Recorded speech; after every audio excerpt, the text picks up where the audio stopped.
So welcome to the Wednesday, November 19th, 2025 meeting of the Gloucester Conservation Commission. The time is 5:30. Start with a roll call of commissioners present. Cook. Here. Villa. Sergeant. Here. Gary. Here. Member Jackson. Here. Quorum present. Okay. First item on the agenda is administrative briefing. Okay, anything? Go over? Don't have anything tonight. We do have a couple projects that are going to be continued, but they're pretty close to the top of the agenda here, so won't take the time to go through those now. Okay. Next item is public comment. This is a section of the meeting where members of the public can make a comment or ask questions about items that are not on tonight's agenda. If anybody wishes to speak, please raise your hand. We have no hands up on Zoom and none here. Okay, close the public comment period. Next item is minutes review and approval for the minutes from the meeting of November 5th. Commissioner Jackson moves to approve the Conservation Commission meeting minutes of November 5th, 2025 as amended. Commissioner Cook seconds. We'll call Member Cook. Yes. Sergeant. Yes. Member Terry. Yes. And Member Jackson. Yes. Right. Now moving to continued business. First item is NOI 0283077 at 37 Massasoit Road. This item was previously continued to the meeting of January 7th, 2026. Next item is NOI 0282976 at 171 and 281R Magnolia Avenue. This item was previously continued to the meeting of December 17th, 2025. Next, NOI 0283036 at 3, 6, and 7 Welch Lane and R Woodman Street. This item was previously continued to the meeting of December 3rd, 2025. Next item is NOI 0283006 at 105 Winger Chic Road. We consider this together with NOI 0283007 at 107 Winger Chic Road. I understand both matters have requested to continue to January 7th meeting. Commissioner Jackson moves to continue NOI 0283006 at 105 Winger Chic Road and NOI 0283007 at 107 Winger Chic Road, the Conservation Commission meeting of January 7th, 2026. Commissioner Cook seconds.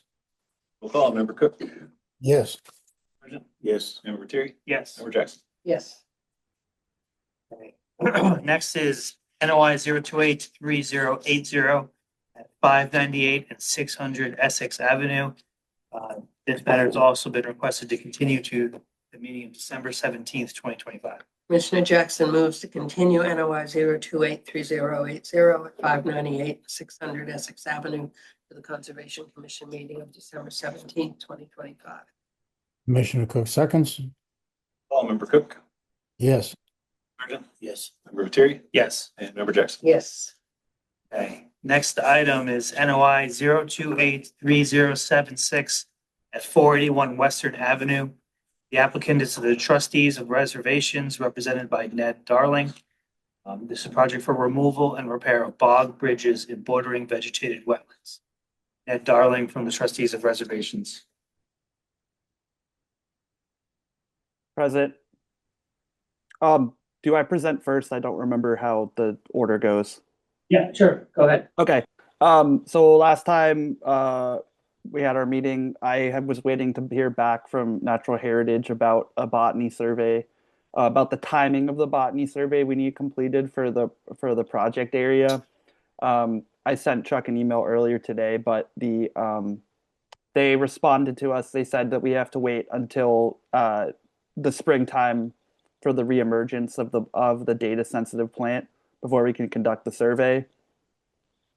So we have our ecologist on staff. We're going to go through Natural Heritage and they have to approve him as a surveyor for it. But that is our plan is for the spring for that survey. And then the second point that I brought up to Chuck earlier is that we're amending our building materials list. We have found sourcing for black locust that we're going to use for the sill timbers in the wetland. Yeah, those are the updates of note. Okay, thank you. We're gonna open it up to public comments. Then we'll take commissioner roll call comments. Any members of the public who have any questions or comments on this project, please raise your hand. Have no hands up on Zoom and none here in person. Commissioner comments. Member Cook, No, I'm glad to see we're able to find the black locust. I have no problem. Member Sergeant, I'd like to incorporate national heritage conditions into the order of conditions, and thank you again for using a non-toxic product. Member Terry. Yeah, thank you again too for working with us on addressing those concerns. As you know, the order of conditions we would issue would be good for 3 years, so we could issue it conditional on the work starting, to be conditioned on the completion of the survey in the spring.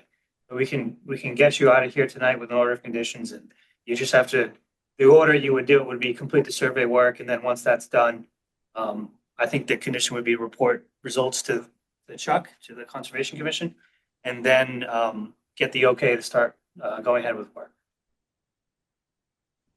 Member Jackson. I also appreciate the update and thank you for finding the wood. I'm glad we don't have to delay you any further.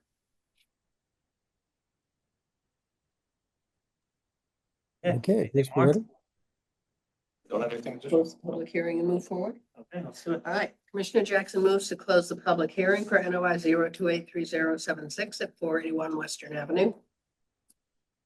Commissioner Cook seconds. call. Member Cook. Yes. Sergeant. Yes. Member Terry. Yes. Member Jackson. Yes, Commissioner Jackson moves to approve the NOI 0283076 at 481 Western Avenue with the aforementioned conditions, including completion of the botany survey in the spring prior to beginning work, right? That's prior to beginning work, Commissioner Cook seconds. use of the black locust. Commissioner Cook seconds. Call. Member Cook. Yes. Sergeant. Yes. Member Terry. Yes. Member Jackson. Yes, Okay. You're all set. Thank you. All right, thanks. Have a good night. You too. Bye. Okay. Next item is NOI 0283091 at 33 Way Road. This matter has been requested to continue to the meeting of December 3rd, 2025. Commissioner Jackson moves to continue NOI 0283091 at 33 Wood Road to the Conservation Commission meeting of December 3rd, 2025. Commissioner Cook seconds. We'll call. Member Cook. Yes. Sergeant. Yes. Member Terry. Yes. And Member Jackson. Yes, Okay. Next item, NOI 0283098 at 50 Essex Avenue. Applicant is the City of Gloucester DPW. This is for addition of a secondary treatment system to existing water pollution control facility in riverfront area, land subject to coastal storm flowage, and buffer zone to coastal resource areas. Lisa Carrozza from Tetra Tech representing. Hi, Chuck, if you wouldn't mind allowing Sean Foster of Tetra Tech to control the screen, he's going to do a presentation.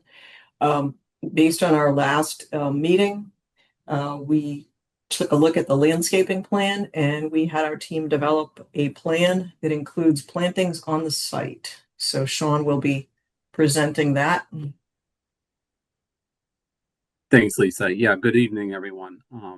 To follow up with the feedback we received at the last hearing, we took a closer look at the landscape plan in coordination with our landscape architect.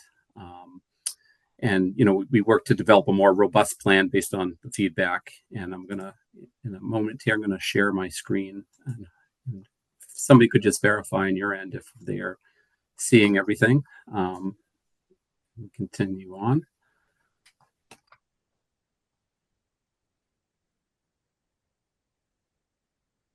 Yep. We can see it now. Great.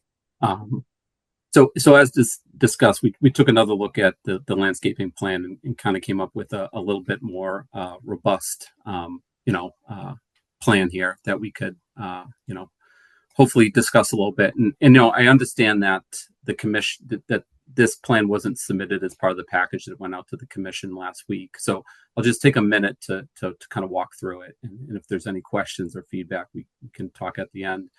And just to give some framework again, the flood wall project that was recently completed is kind of like a predecessor to this work. And, I think at the last hearing, we kind of touched upon the space limitations within the facility due to buildings and all the subsurface utilities as part of the processing of the facility. So we really looked at three main areas to kind of provide some enhancement. One of those is the bioretention areas, which there are three of them within the facility area, specifically focused on the bioretention area to the rear of the blower building. The other area that we focused on was the kind of, we call it the frontage along the wall on Essex Avenue. And the third is this area that's kind of outside the facility limits, but within the property boundary is a previously disturbed area to the east of the site that, seems like it appeared to us it would be a good area to kind of add some plantings. We focused on a large variety of plant material, diversifying trees based on the 30-20-10 rule, so if there's any issue with pests, we're able to, add 35 trees and up to 85 shrubs as part of this plan. All of them, are native. They support the local ecology. A lot of the plants are on the CZM list of kind of coastal plantings that are encouraged. Along the front, we provided like a mix of screening, some of it with evergreens, some with deciduous trees, and some with shrubs just to kind of help layer it a little bit. With the bioretention areas, we're going to be adding plugs in, to help, promote germination establishment of kind of that plant material in there as well. But generally, the plants are all suitable, for the zone that we're looking at in the area we're looking at. And this is the first time the commission is looking at this, but I don't, kind of turn it back to you if you have any initial questions or comments based on our previous hearing. John, maybe you just want to zoom in on the list.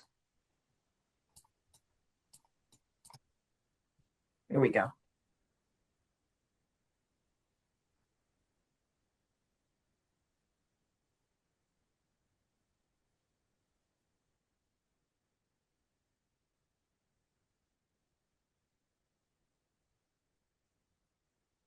Yeah, and some of the plants are, are seen locally, and down by the Fisherman's Memorial, you can see some of these trees are located within the abutting areas, and so we're trying to blend in, but also diversify the plant material, to kind of make sure it lasts. And we think it's suitable for, this is not total coastal, but it's still going to be subject to wind and salt. Okay. Is that all you have?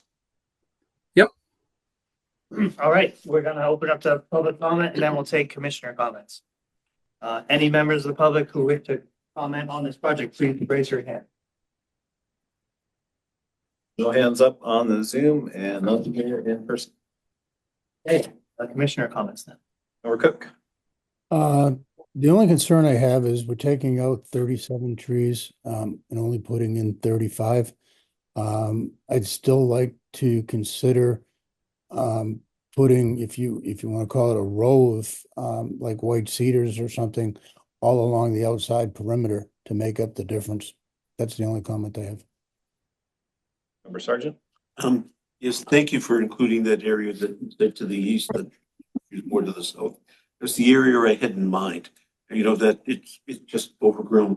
There's some invasives there, and I think it would do you well to document the invasives there, because there's extra credit for removal of invasives as well as that And I look forward to, reviewing this more thoroughly. Thank you. Okay. Yeah, I'm in agreement with, Sergeant. I don't think I have any additional, comments to make. I also am seeing this for the first time, so I haven't had a chance to look into it. Member Jackson. I'm in agreement with the previous comments as well, and look forward to looking at it more closely. Chuck, have you had a chance to look at it closely?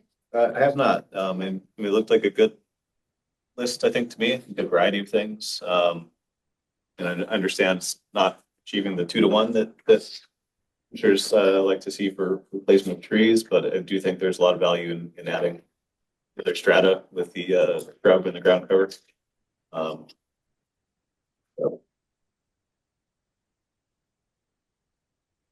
Okay. Okay. Do we want to give us all a little extra time to dive into the plan? I mean, if it's, like I said, I would have liked to have seen, the 2-to-1 on the trees, but I can live without it. So I don't know how the rest of the commissioners feel if they, want to move forward with the plan that was submitted. I'd like to chance to review the plan. Okay.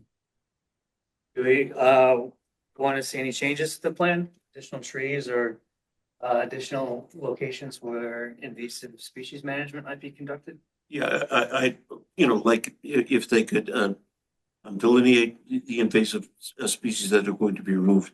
I'm thinking there's multiflora rose, there's mites, there's many other things, in that particular area that I can recall being scratched by. So just to clarify, it would be within the footprint of that planting on that side yard, within Right. the footprint. Correct. Or adjacent to it if you want extra credit. Okay.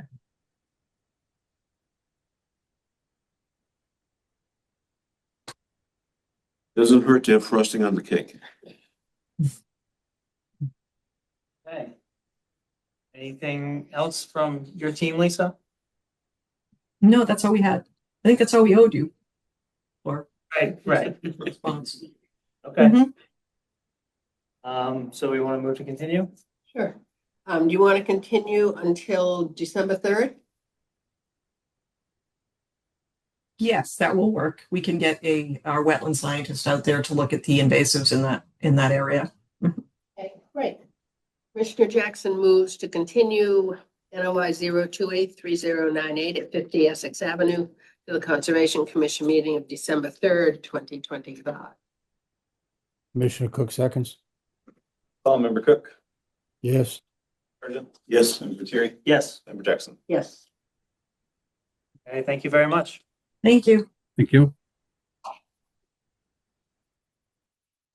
Next item is NOI 0281940 at 161 Packard Road, John Highland. This is a discussion of an approved planting plan versus existing conditions in regards to a request for a certificate of compliance permitting requirements for installing impervious pavers, existing gravel parking. Okay. First of all, Pete and Chuck wanted to be here. I had no desire to be here, but they asked me to come, so I came. It's only been a couple of days. So, would like to satisfy the conditions. I was amazed when Kate showed me the plan. They already had pavers on it. I thought it was just crushed stone. I have a problem with the neighbors. We have hot top in the middle and the parking area is crushed stone. When I use a snow blower, it blows stones in the neighbors' yards, which they always complain about. I don't blame them. But at the time, I didn't really have the money. I'd just gone through a divorce and I did the least expensive way to do it. So I'd like to put pavers in. So I came in and said, let's finish this. I had I'm going to throw a little drama in this, maybe make the night a little more interesting, okay? But basically, I went to buy this lot. Well, I think what I should start with first, which is why I'm not crazy about the plan that was approved. If I have to do the plan that was approved, I'll do what you guys want. That's up to you. I have the money now. Back then, I definitely didn't. I was broke. But the plan, I don't know if you've looked at it, it's really very elaborate, the point of ridiculous. That shows all these plantings. I mean, you probably never saw anything with that many plantings. I know I haven't. But anyways, I look up and down the street and all my neighbors, and there's four of them on 84 Thatcher Road. They just recently got approved to build a house. They really don't have any planting schedule at all. 21 Thatcher Road, here's a picture of it. If you look at my pictures and theirs, I have the same or more. Probably a lot more, to be quite frank with you. 31, I have a lot more than they do. I don't know if this shared with you some of the pictures, but showing I planted something like 35 of the original plantings they asked for. They're these grass things that go up, and I put them down both sides of the property. One of the things at the time, which seemed ridiculous, and Chuck questioned me when I brought it up, but they said, we'd like you to put up these grass, whatever they are, so that people won't cut through. Well, since then, the neighbors put up a fence, so that takes care of that problem. No one's going to cut through when the plantings probably wouldn't have stopped them anyway. But they also killed all the plants that put there with the fence. And then on the other side, I have a neighbor, you can see there, he wanted me to put these giant pines, and I did them basically to make him happy, because if you saw his property, it's pretty let go, and he's kind of like a recluse. So Chuck had mentioned in his wisdom that the main concern, he didn't like the back of the house, that they didn't think there was enough along where the water was. And I didn't realize I had neglected that, and I guess I did. So out of the 33 those grass like plantings, which I know were in the original design, 3 of them actually survived. So I transplanted them, put them down by the water. Today, matter of fact, because I thought it might be more in taking what you guys want, you know? And so really, I basically, I had a situation which is kind of bizarre, but I'm going to spell it out to you because it's all relevant. When I actually put this land in agreement back in 2014, the realtor and the owner advertised that the lot was ready to go, ready to build. I'd gone through a divorce, broke as could be.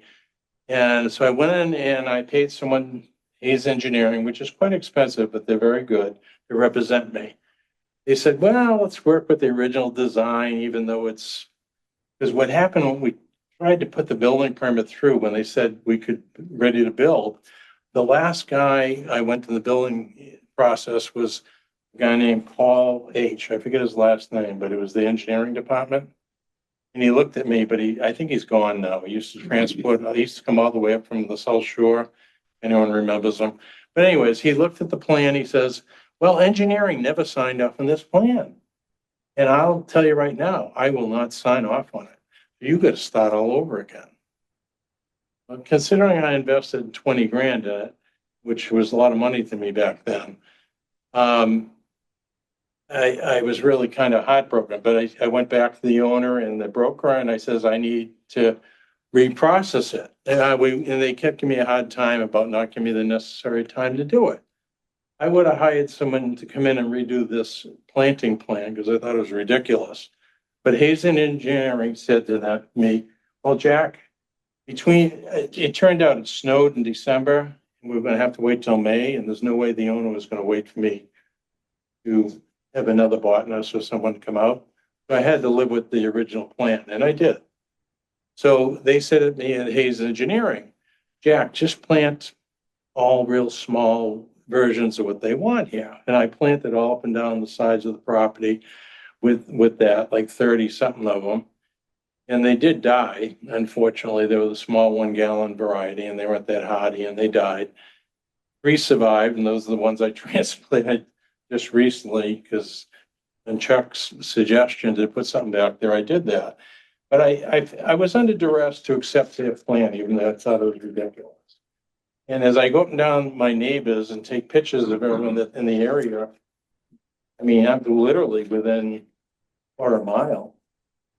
I could show you the pictures. They don't have any more plantings they do. Most of them have less. So I just want to get this signed off and put pavers there, so I'm not shooting crushed stone into my neighbor's yards. You tell me what you want me to do, and I'm willing to do it. But that's basically where it's at. I got kind of sold the bill of goods from the original owner and their broker. And I was in a situation I couldn't fight it because they wouldn't extend any time to me to come in with, I think, was a plan that was more logical.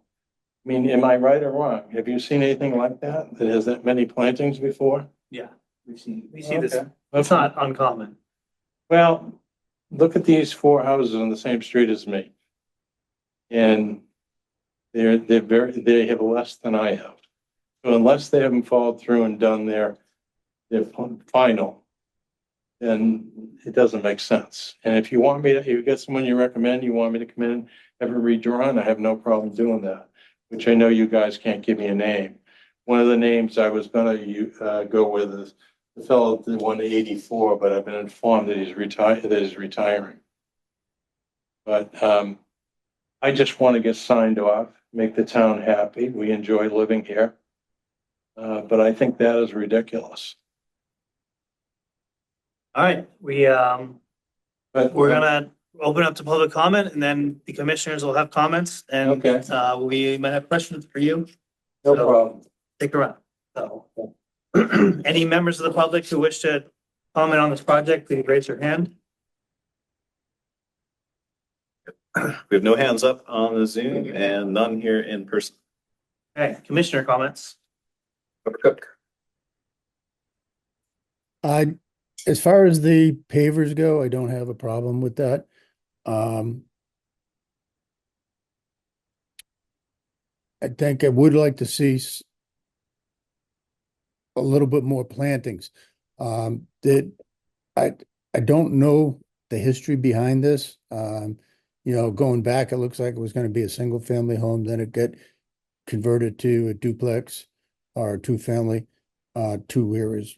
But I believe it was because there were so many Can I trees. talk? We're gonna go through all the Okay, comments sorry. and then And then at the end. make some notes. You can address anything that you want to address. So I believe the reason for all of those planting is because of the number of trees that were taken down. And I don't have that information in front of me to make a decision. That's it. Member Sergeant? I empathize, with the owner. The odd thing is the order of conditions has lapsed. And so regulatorily, we have to figure out some way to do that. And one of the options, I think, is if you voluntarily put in some plants and according to the approved order of conditions, and then return for a request for determination of applicability, and that could happen. Option 2 would be you could apply for a new notice of intent for less plantings, if you will, and sort of justify that by looking at the neighbors and include the pervious pavers in that notice of intent as well as anything else you might want to do in the next 3 years. Those would be the, two options I think that you might want to consider. Member Siri? I think the only option I think is a new NOI. You don't have an order of conditions right now, so you're not allowed to do any work. Really, Sorry, my hearing's not that great. How do you? you don't have an active order of conditions at the moment, so Right. you don't really have permission to do any work. Right. Even the plants that you transplanted, I technically don't think. No, I understand. So I think if you want to do anything, you have to submit a new notice of intent. If you have a different planting plan, I think that's the vehicle for you to get that in front of us to review that. This planting plan, I believe, is what's holding up from getting a certificate of compliance. So I don't know if we need to, am I understanding that right? There's no certificate of compliance? Right. So I don't know if we're going to need to resolve the certificate of compliance before we allow a new NOI to be filed, or if we're going to merge the two of them. I guess we can figure that out, but again, I also don't have a problem with the previous pavers. I think if it wasn't for the plantings, I think you could just file an RDA and get that covered. But I think all of that work should be under a new filing. We can see exactly what you're proposing. Because right now, all I'm hearing is that your proposal is just to not do as much as that plan, but that's the plan. It was approved. You bought knowing that that was the plan. I was under duress at the time, but okay. It was, It- seriously. It was, when did you buy it? 2014? Yeah, I was under duress that they wouldn't give me the extended. They wouldn't give me the time to hire someone, Okay. another botanist to come in. That's 9 years ago, and you're just coming in now. I also had a heart attack in the interim, so I do all my own work. So. I understand. So what I'm saying, I think the way to handle this is a new submission with a notice of intent. And we'll have to figure out how to handle the certificate of compliance. May have to reject that and then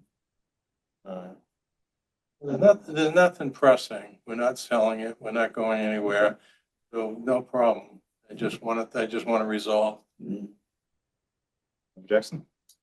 Yes, normally we do require 2 trees for every one removed in the riverfront area, as well as mitigation for all impervious surfaces added, which the house is a big impervious surface.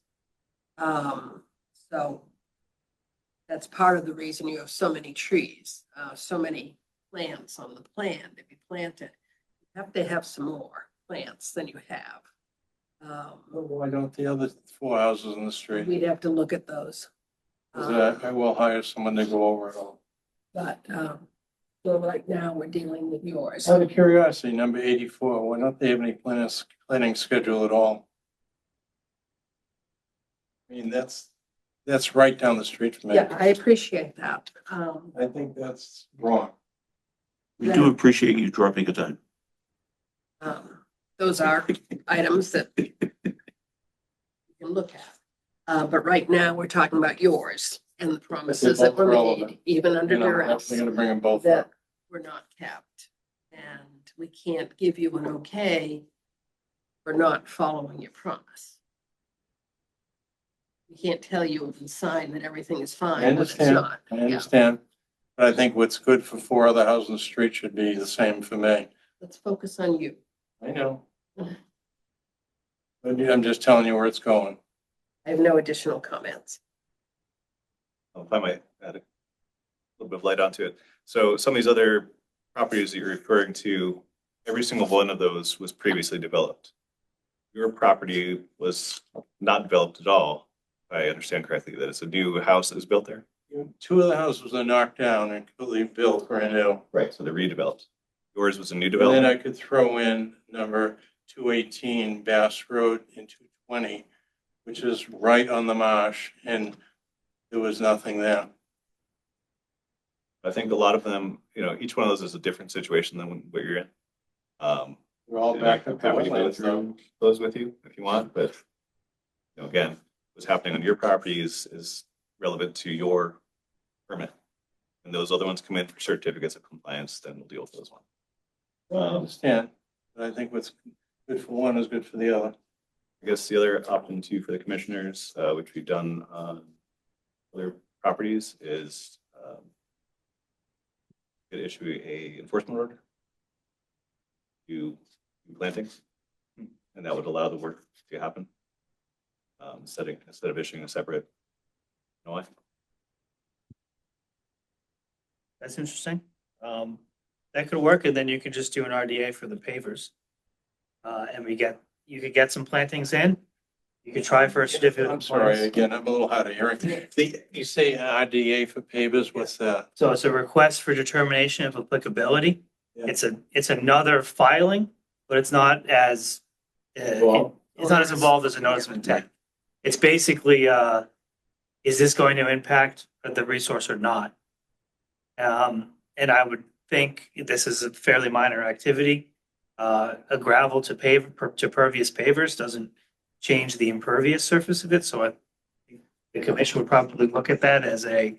So let me ask you, Like- can I ask you a question?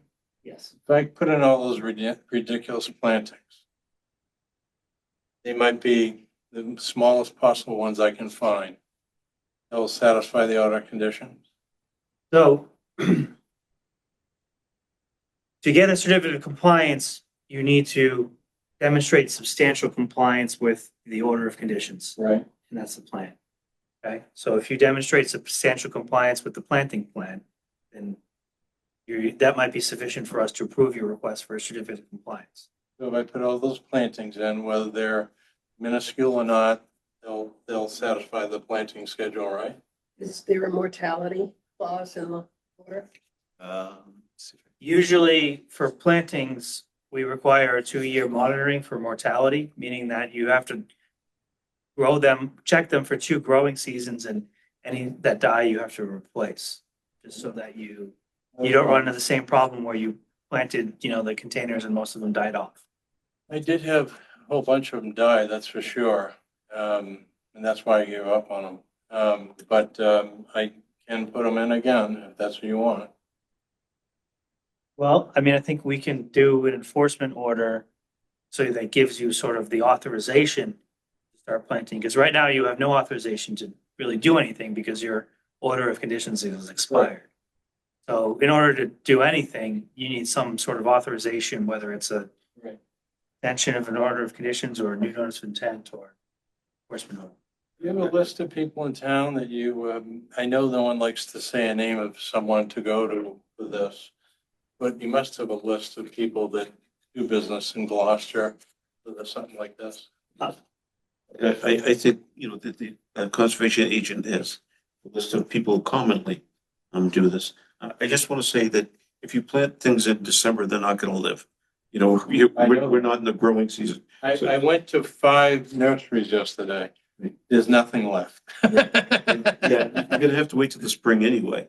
Yeah. So, And I'm not that much a rush. I just want Right, it yeah. over with. so either you can go either through the new notice of intent and maybe have lesser plantings, if you could justify that, or else there's the enforcement order and you'll have to do, what was on the original order of conditions. Well, I went to see Kate and Charlie really Chuck wasn't involved. He just walked to the property yesterday afternoon. But I was encouraged highly to come here and I'm completely unprepared. I just came in because they asked me to. And I wanted to get a feel for what's going on. I mean, when I saw how little my neighbors had planted, and I'd prefer not to do all those plantings. That's why I brought all the pictures. But I think I'll probably pursue someone who is knowledgeable about this and let them drop a plan and that is could go with and relevant to what's going on in the area, I think that's a great idea. Yeah. Somebody who's familiar with the regulations. Right. And again, I came here totally unprepared. The only thing I did was take pictures of my iPhone. And when Chuck made a comment about they didn't think there's enough plantings there, I transferred those ones up top of the property, the original ones I know that I were part of the process. I didn't realize it'd be a problem with that, but I know it did give more plantings down towards the water, which is what he wanted, Well, when you hire somebody, show them what you had agreed to. Yeah, oh, I will, So I he will. knows Again, what I got trapped into using someone else's plan. Right from the beginning, I thought was ridiculous. And if I didn't, the combination of getting pressured by the owner, they wouldn't give me more time. And we couldn't get a botanist this time of year, there was snow on the ground. If you look at the record, you'll see they continued it, I think, from December to May or something, because there was snow on the ground. And so I really didn't have the option. The owner wasn't about to give me an extension. They were ready to pull the whole agreement and have me lose my money. So I did the whole thing under duress, Well, you can't really do any plantings or any work until the spring, so you have till the spring to sort of make a plan as to Yeah, consult with somebody and make a plan and come back to us. That's what I'll do then.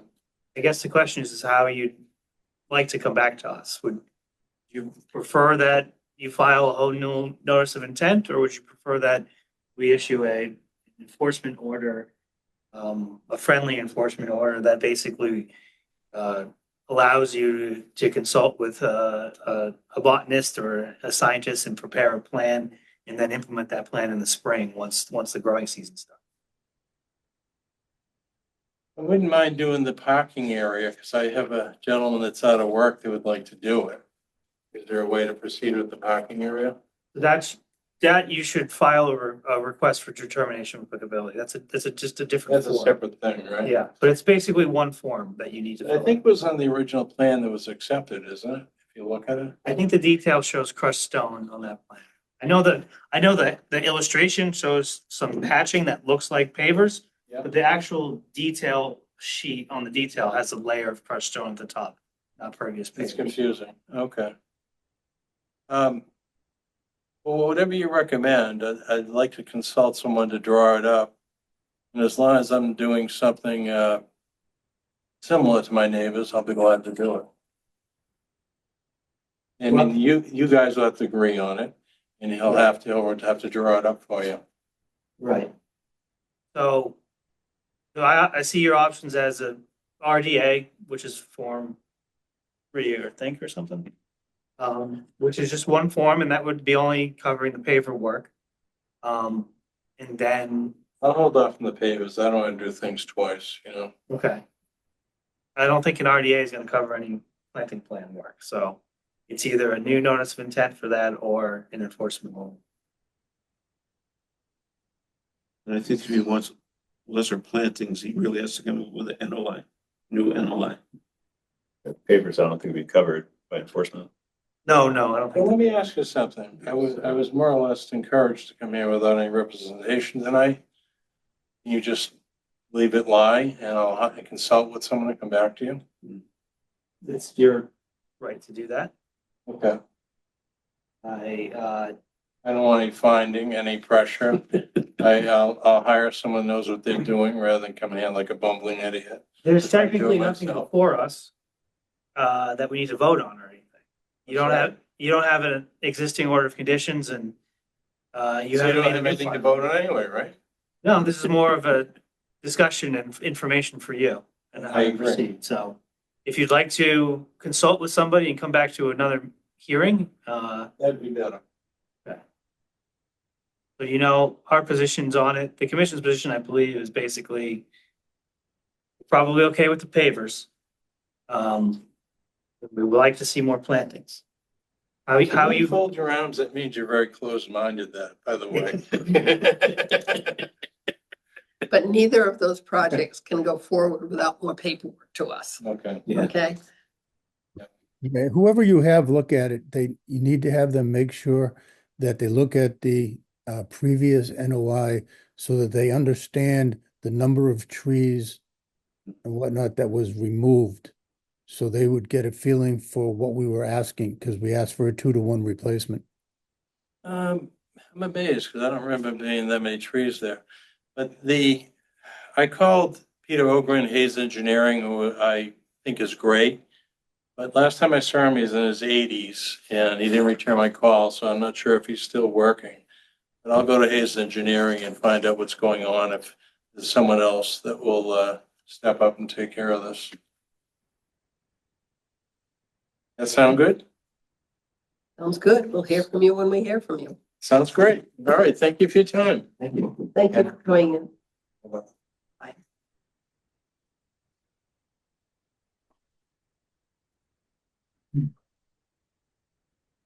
Next item is into new business. NOI 028, no DEP number at 3 Pond Road. The Cape Ann Transportation Authority is the applicant. Project for repaving existing paved and gravel parking lots in riverfront area and buffer zone to a pond in BVW. Don Judd from Gateway Consultants Incorporating representing. And it says you requested to continue to December 3rd. That's correct, Mr. Chairman. Commissioner Get some Jackson, more information in. Commissioner Jackson moves to continue NOI 028 unassigned DEP number at 3 Pond Road to the Conservation Commission meeting of December 3rd, 2025. Commissioner Cook seconds. Well, Member Cook, Yes. Sergeant? Yes. Member Terry? Yes. Member Jackson? Yes. Okay, next item is RDA 1840 at 36 Thurston Point Road. Applicants are Frank and Allison Quirk. Project for covering deck within the same footprint in riverfront area and buffer zone to coastal resource areas. John Judd from Gateway Consultants Inc. representing.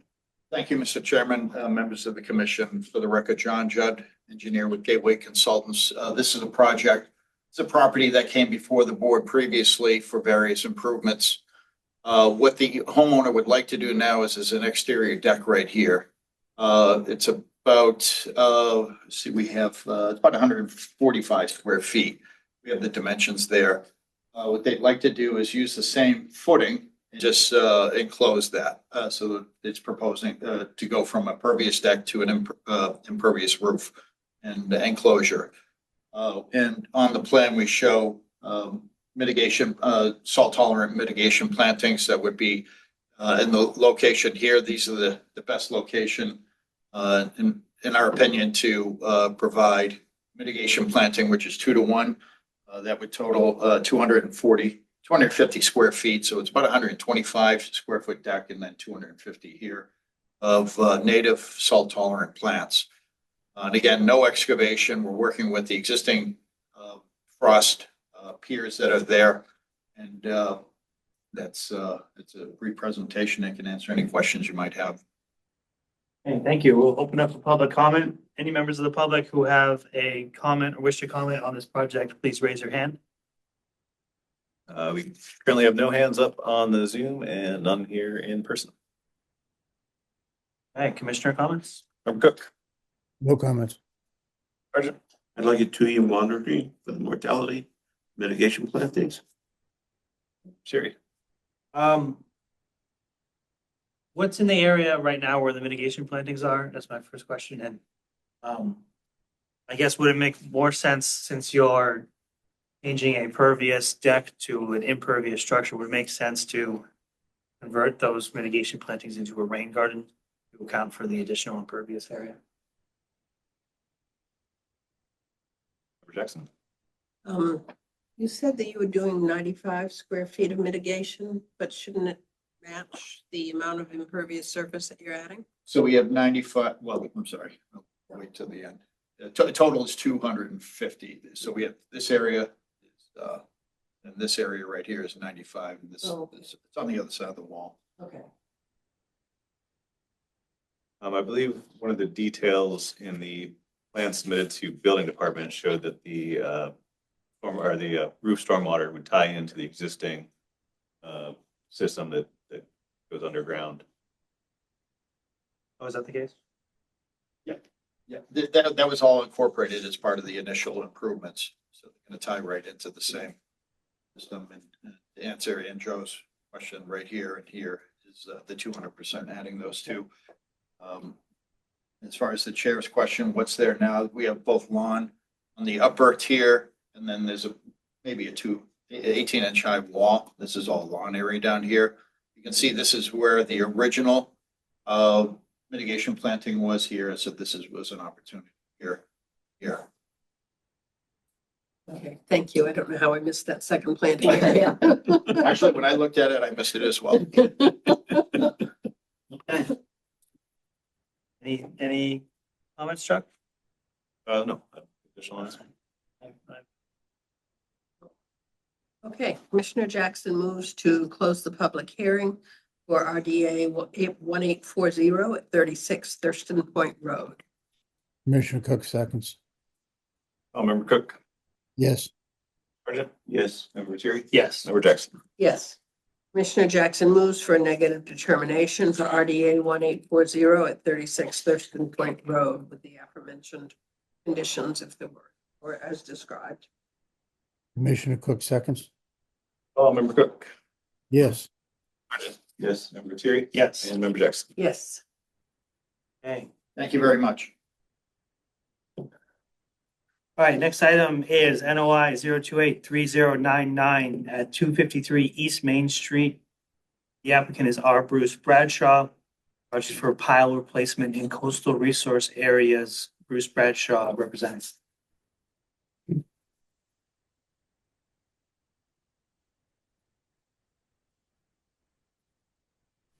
Can you hear me? Yes. I'm here. Okay, the floor is yours, so please tell us about your project. I can't, I can't see you. I mean, I can see you. I can't see myself. Are No, you trying to share anything or you can? I'm on the Zoom and I can see you guys fine. I just can't see myself. Usually I could see. It doesn't matter as long as you can hear me. We can hear you. Okay, Bruce Bradshaw, 253 East Main Street. I'm here to request 2 extra pilings to stabilize my float runway in the middle of it. It's a 120-foot floating dock.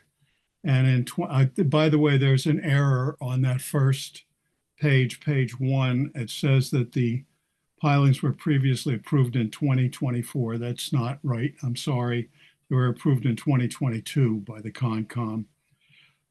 And there's a safety issue in high winds because I've now stabilized the float at the end by the T-float. And of course, by the seawall, they're drilled into ledge and have eye bolts and they're not going anywhere. But the middle of the runway in high winds, especially at low tide, since they're anchor lines, they become slack and it bends and it flexes and puts tremendous strain on the couplings. In addition to that, in the wintertime, there's high winds. There have been floats in the cove torn off and boats torn off. Some have wound up on my dock. And I just want for safety to get pilings in the middle to stabilize that middle section of the float. That's basically it. It's very simple. 2 pilings approximately 60 feet out. They're in deep water. They're never gets lower than 9 feet there. So the rest is, I don't really have anything else except I'd like to get 2 pilings to put in. Okay, thank you. We'll open it up to public comments and then we'll take commissioner comments. And then if there's any questions for you, you'll have time to answer them. So Okay. any members of the public who wish to comment on this project, please raise your hand. We have no hands up on Zoom and none here in person. Okay, commissioner comments? Member Cook, I have no problem with this. Member Sargent, I want to make sure that the barge doesn't run out at any time during the installation of these pilings. Member Terry. Do we get any comments from DMF, Shellfish, or Harbor Master? And is there going to be Chapter 91 licensing required? If so, I'd like a condition that you receive Chapter 91 approval before commencing this work. Member Jackson. I have no immediate comments. Shellfish has no problem with the addition of the 2 pilings, but wanted to point out that the first 3 docks are not on standoff and are resting on the intertidal substrate. And Harbor Master has no issue with the placement of the 2 piles. Pose no hazard to navigation. Please ensure all debris is promptly removed by the owner or the contractor. And I have no concerns. In addition to the Harbor Master and Shellfish comments Joe had comments on, we have not received any comments yet from DMF, but I imagine that they would probably also echo the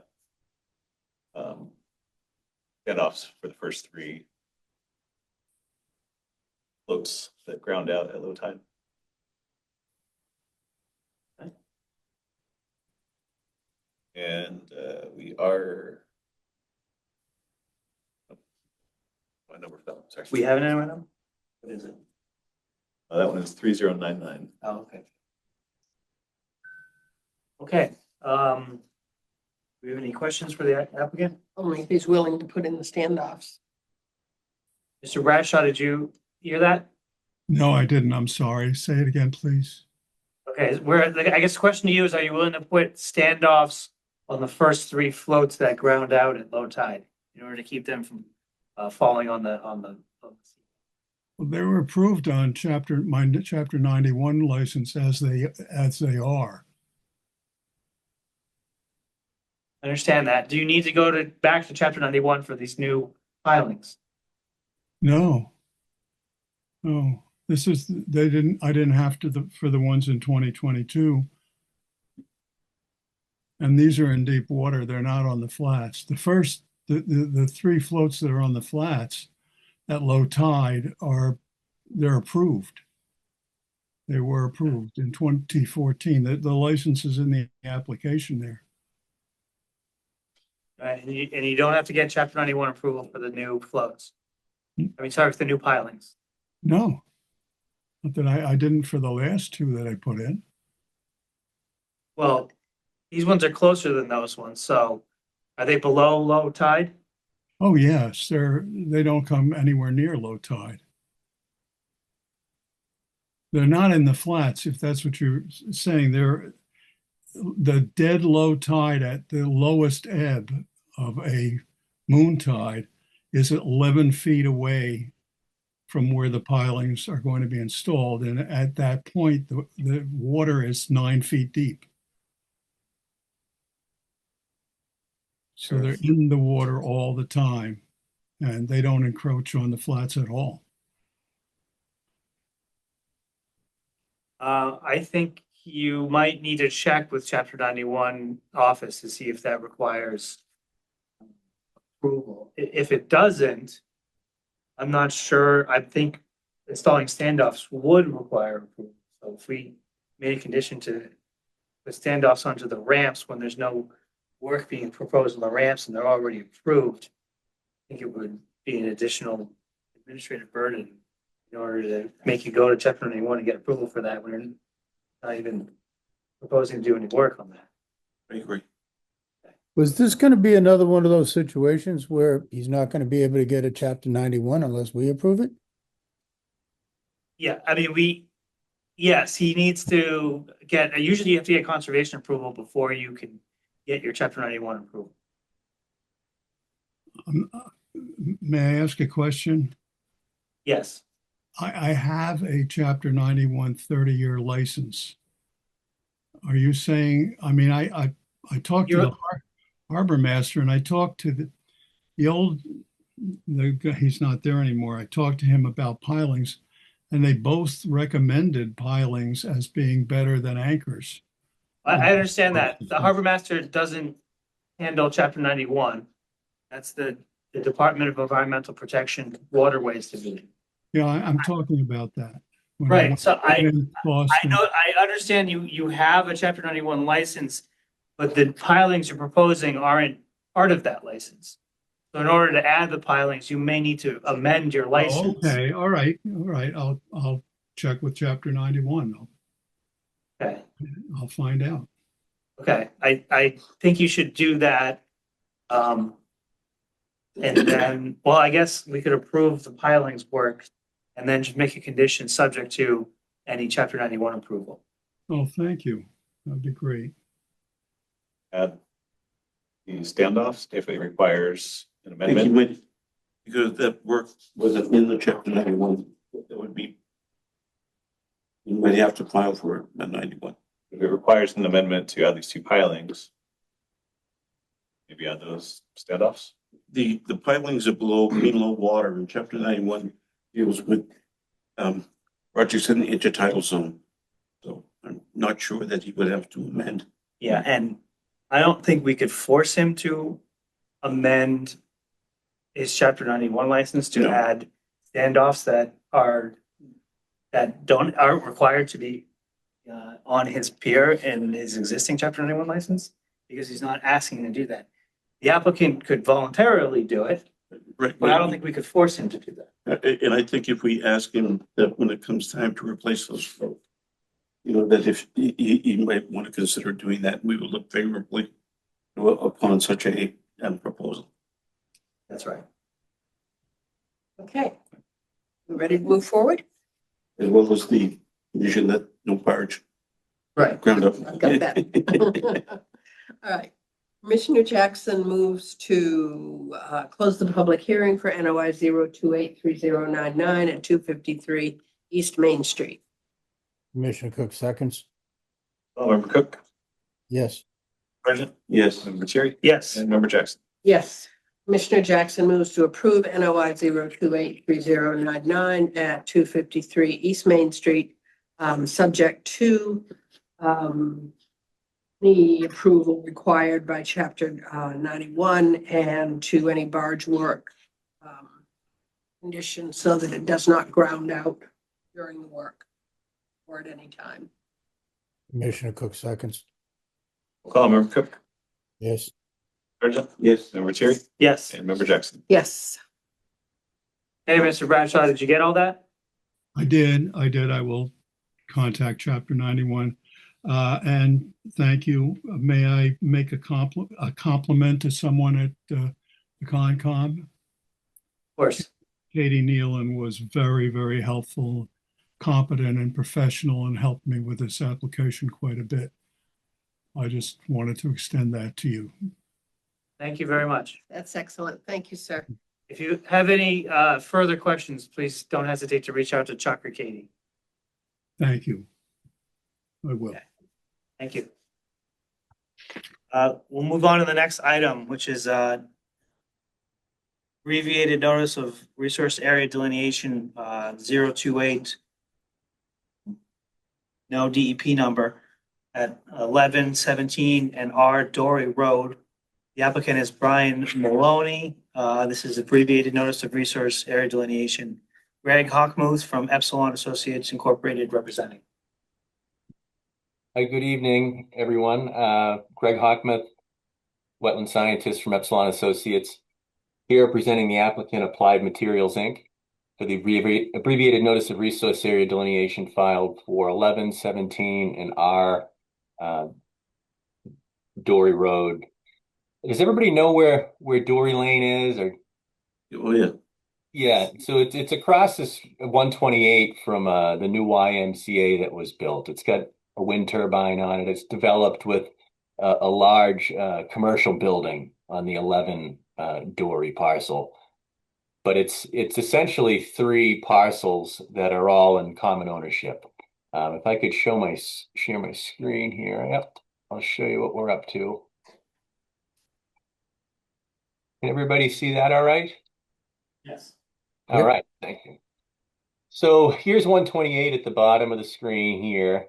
11 dories in the middle, 17 dories over here on the right, plan right. And on the bottom it's just labeled as R, according to the assessor, R Dory. Our client purchased all 3 parcels, hired Epsilon Associates to go out to the site and identify all the jurisdictional wetland resource areas. So that's why we're here tonight, to hopefully get the wetland resource area boundaries locked in. There were 3 resource areas that we found on site, one of which was shown on Mass GIS. That's the one over here on 17.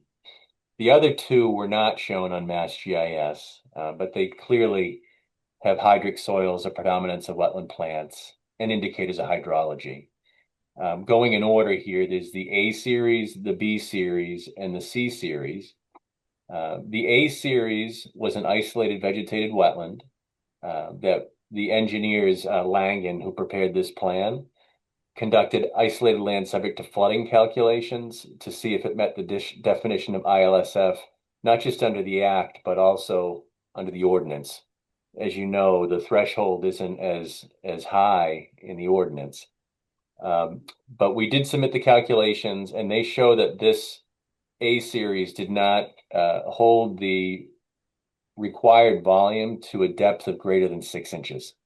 So this A series did not meet the definition of ILSF under the Act or ordinance.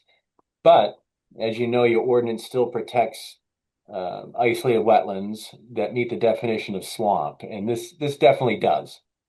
So it's a jurisdictional wetland resource area. It just doesn't have a buffer zone. The B series is here in the center of the plan. This wetland was a little different. It was isolated, but it did hold the required volume to a depth of greater than 6 inches. So this resource area is classified as isolated land subject to flooding, and also a jurisdictional swamp under the ordinance. The C series is a little different. There was a large diameter reinforced concrete pipe that feeds this area. I can't tell if it's street drainage from Blackburn Circle or not, but it does have flow coming into it.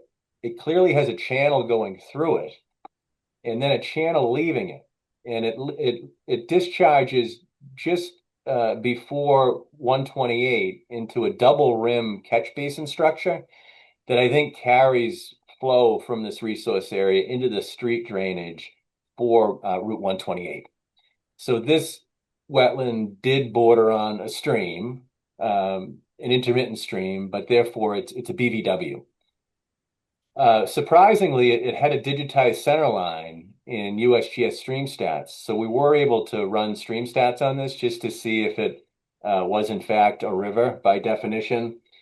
It was only a 0.04 square mile watershed, so far less than what would be required for it to be deemed a river. But definitely BVW. I did want to point out that on the R parcel, so there's a utility that crosses this parcel, overhead wires.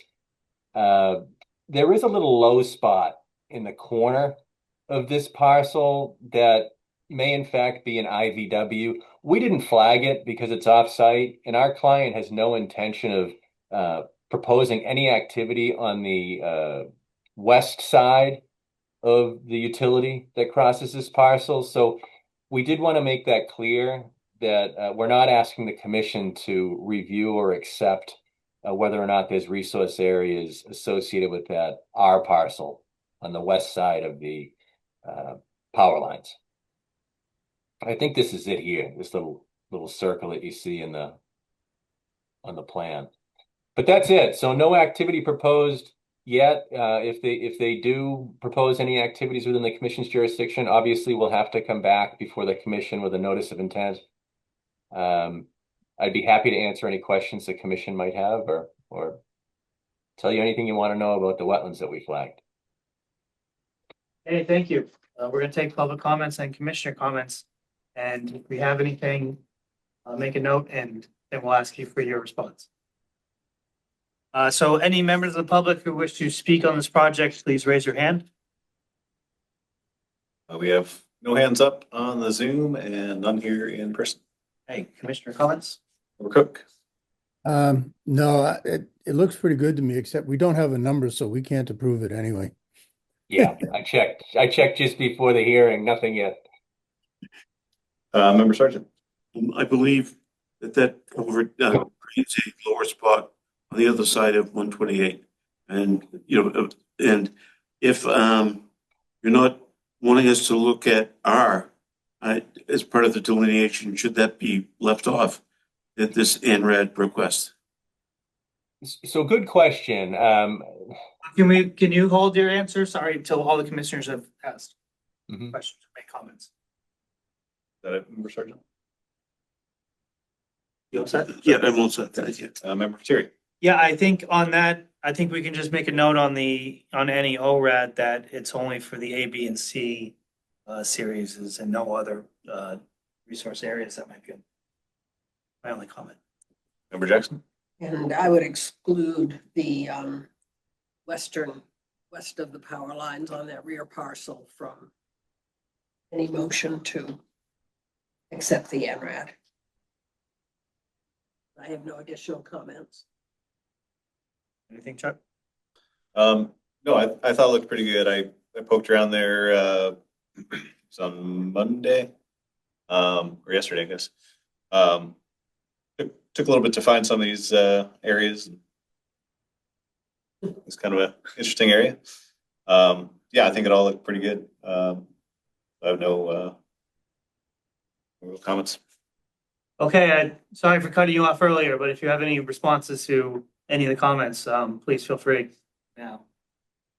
No, I thank you. I think the commission members covered it, and I think the findings should reflect that, west of the power lines, the commission's not been asked to review any resource areas over there.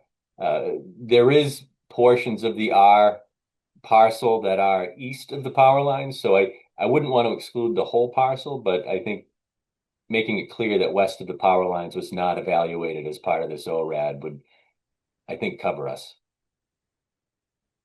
Okay, thank you. We have to continue because we don't have a DEP number, but I think, I guess we'll make a note for the motion for next time.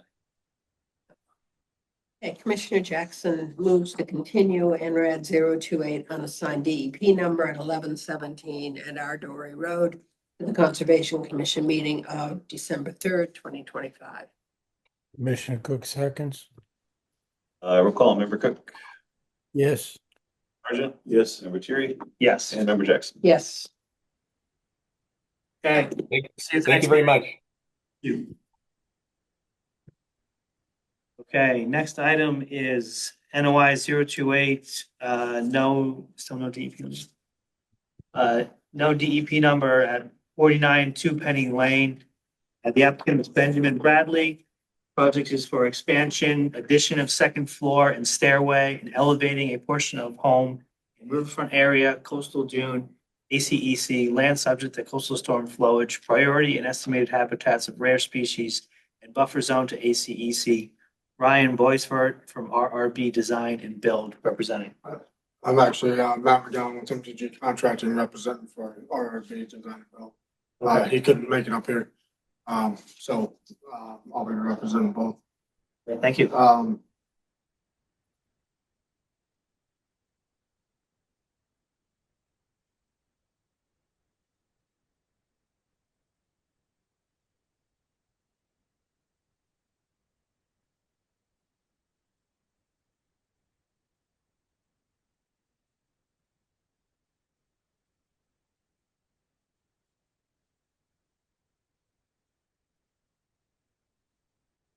So on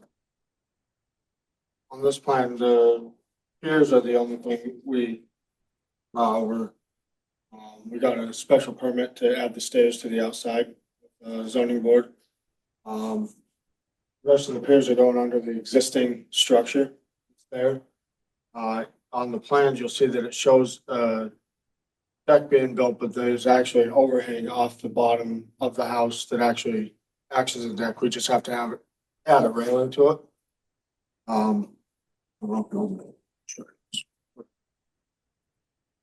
So this is already existing.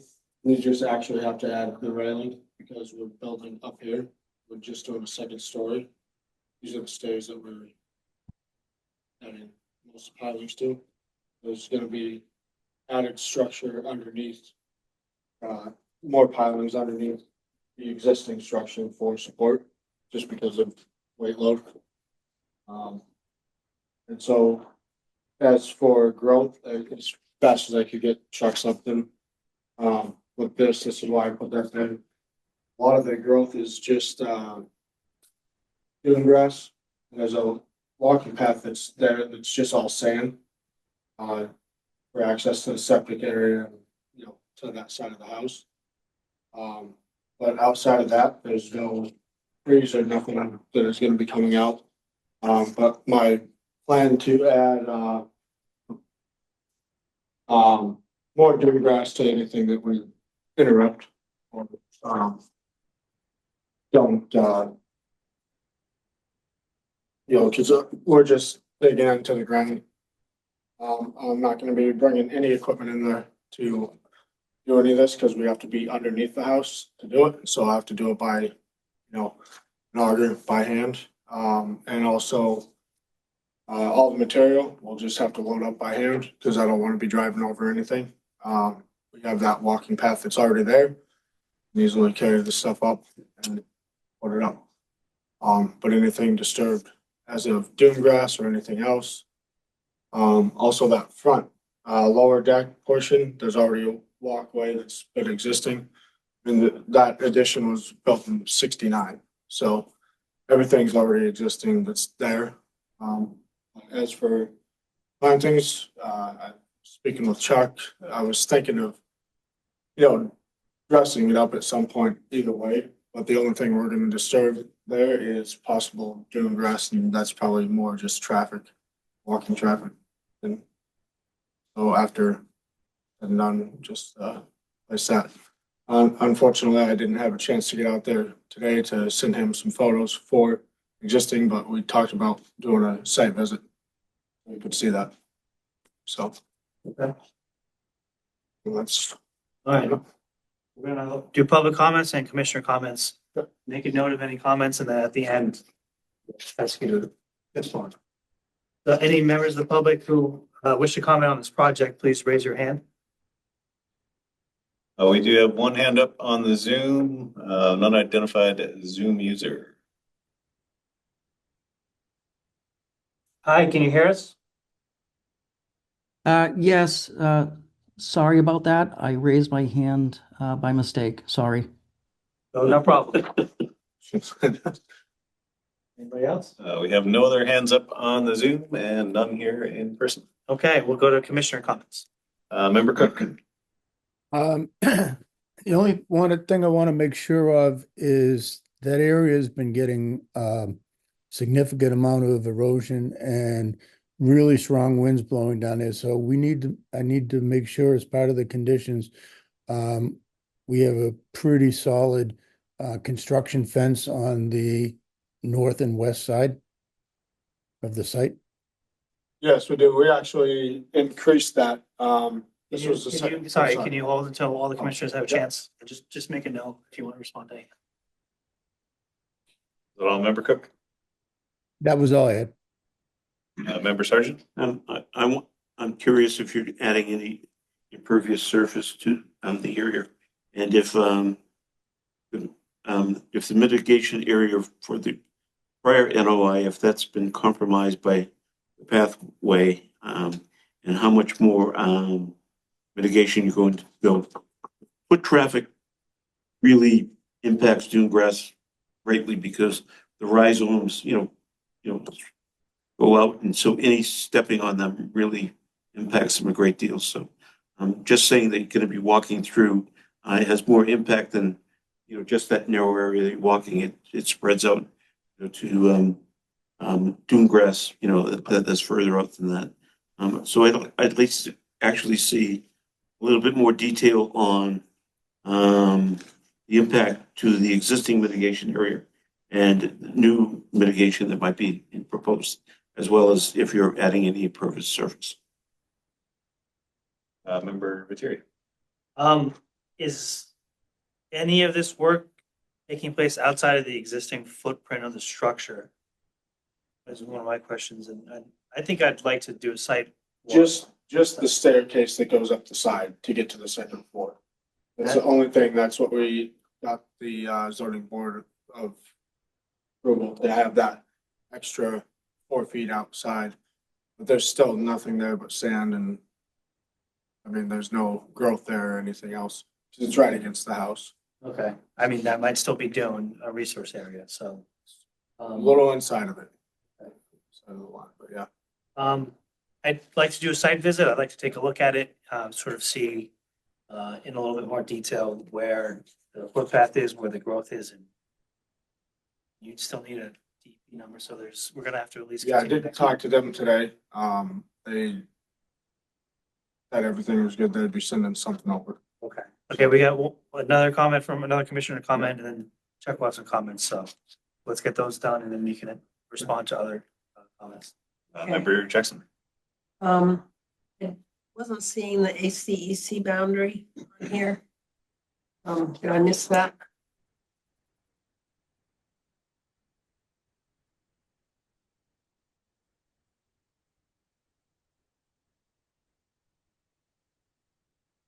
I don't believe it's shown on that plan. Is shown? It is not. It is not shown. Okay. Okay. I do agree with the previous commissioner's comments as well. And would like to hear the agent's comments. Share my screen. You have some photos that the other day.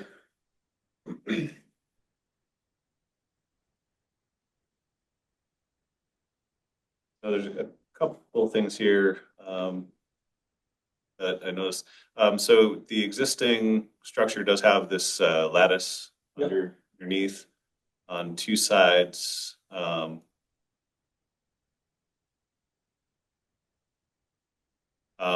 Which is generally something that is discouraged in the dune areas because the idea of having it elevated is that so wind and water can kind of move the sand. Part of the dune's ability to take care of the storm energy is allowing that sand to move.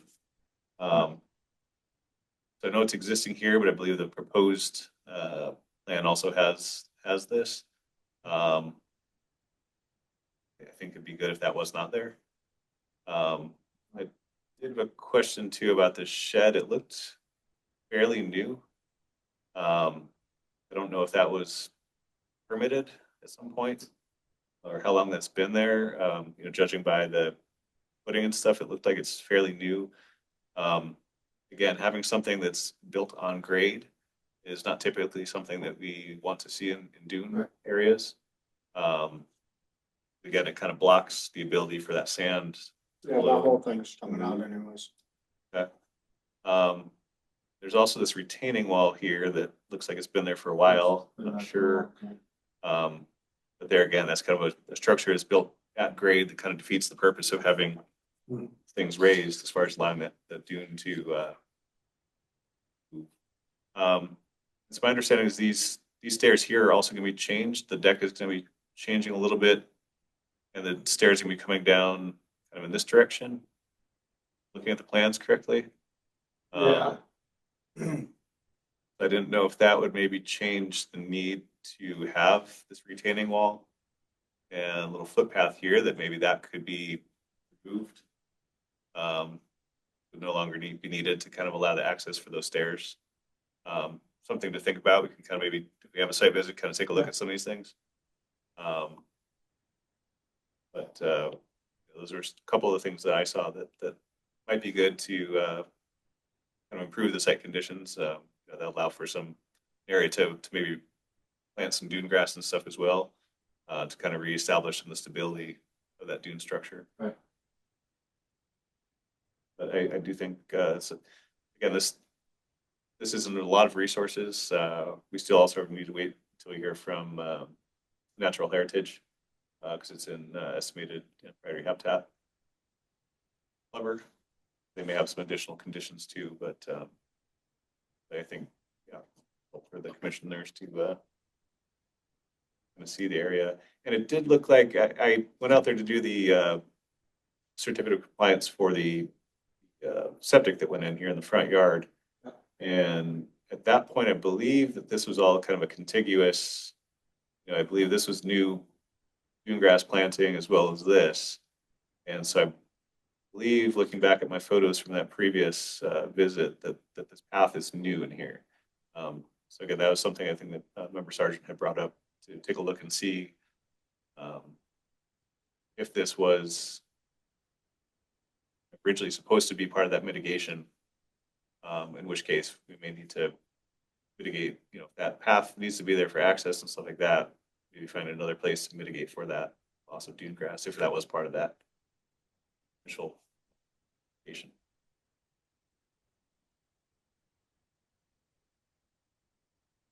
Right. Do you have any further response or anything? I actually, with what he's saying on that, I mean, it's pretty straightforward on what we're doing. There's not a lot of, being much except underneath the house, but, yeah, for, the retaining wall and stuff like that, I'll talk to the owner. Come up with the plan. Okay. You want to continue to the next meeting, which is December 3rd, or the after that? Which I think is December 17th. Yes. Yeah, I'll do December 3rd. Right. Get stuff And we'll straightened out by then. schedule a site visit. Are you okay with a site visit? Yep. Be a little tough for next week, given the holiday. I don't know if folks have availability at the beginning of next week. It won't be in this hemisphere. Okay. Or there's 2 days, first week of December there, the 1st and 2nd. It would be for the next meeting. We can we'll work on that, try to find a time that works. I could make Tuesday before Thanksgiving or maybe either one of those days. I'll send out some stuff tomorrow and we can kind of try to figure out what might need for work, everybody to meet. Okay, Commissioner Jackson moves to continue NOI 028 unassigned DEP number at 49 Two Penny Lane to the Conservation Commission meeting of December 3rd, 2025. Commissioner Cook seconds. Roll call, Member Cook, Yes. Sergeant? Yes. Member Terry Yes. and Member Jackson. Yes. Okay, thank you. Moving to certificates of compliance. We have previously continued RCOC 028-1923 at 3 Welch Lane, the meeting of December 3rd, 2025. Any of the other ones you want to? So for the next one, RCOC 0282831 for 41B Winger Chic Road. We have that. There's a question on the work conditions that we're requesting to have monuments placed at either the edge of the work area or along the resource areas. However, when you look at the minutes from that meeting and the actual plan that was done in response to comments, I believe, from the discussion was all related to a sign at the footpath.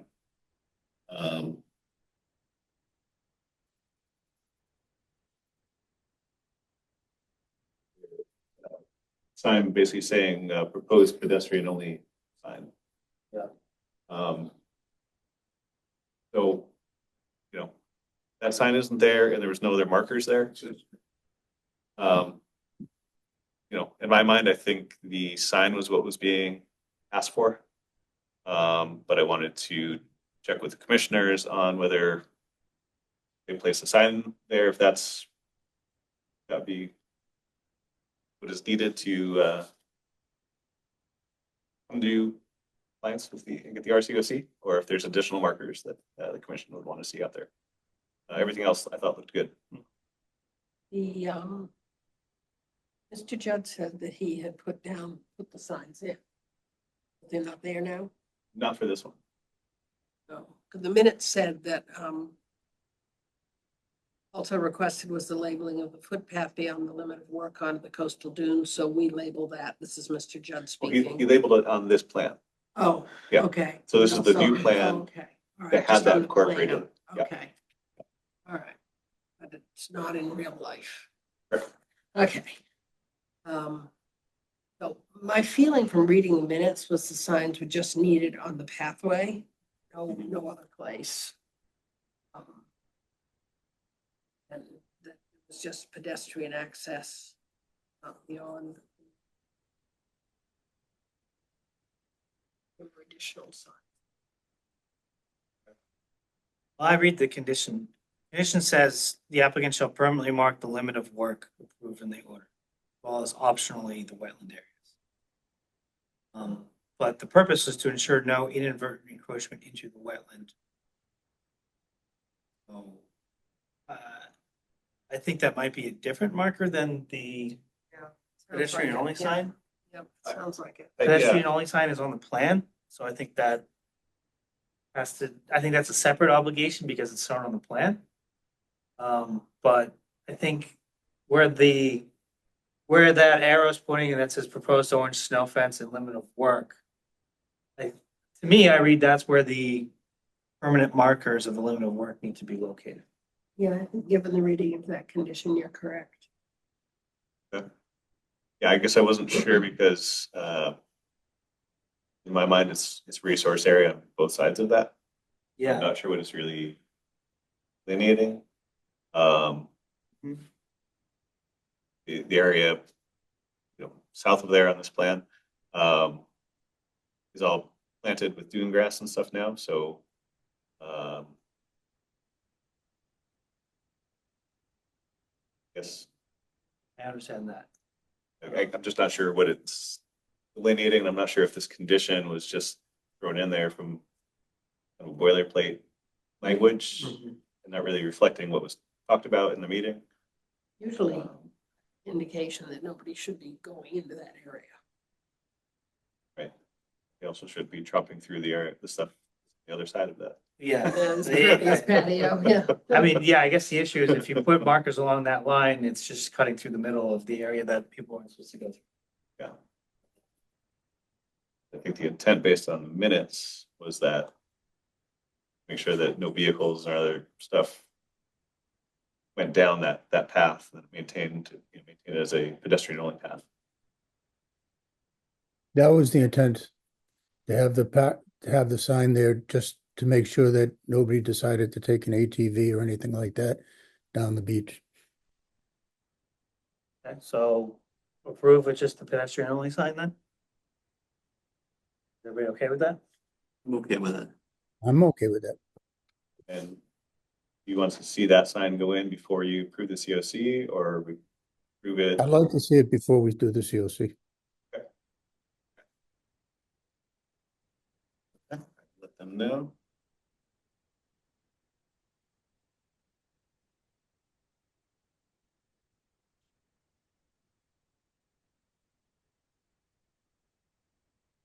The other was 30 Grapevine. I know we had a previous discussion on that. Member Thierry had made a visit out there. I didn't know if their commissioners had any other things we wanted to discuss about that. There were a lot of additional plantings that were planted. Obviously, they were just planted past several weeks. Don't have the 2-year monitoring period on them. Can we put in a continuing condition for mortality? Given the COC? And to maintain mitigation area? Can we do that now or did we have to vote on that? Well, I think, so when I talked to Alicia about it, she basically said that the commission could add conditions that weren't in the order of conditions if they were necessary to the resource area. Well, this is in the buffer zone. Does that count? I mean, part of the buffer zone. Where's the resource area? They went like way above even what I recommended and suggested that I thought would be acceptable to the commission. So it looks way more compliant with the plan than it did before. Way more consistent with the proposed mitigation planting plan. So it looks good. I hope everything survives and stays like that, but it looked good when I went there. I think we ought to, given what we were just dealing with Thatcher Road, I think we ought to have some kind of mortality condition in there. And I'm willing to do the 2-year or the forever, depending on what other people feel like. Well, I mean, I think it's 2-year for mortality is based, I guess it's the same thing, right? Ongoing. Years. Like you have to maintain it, but do you necessarily have to monitor for mortality?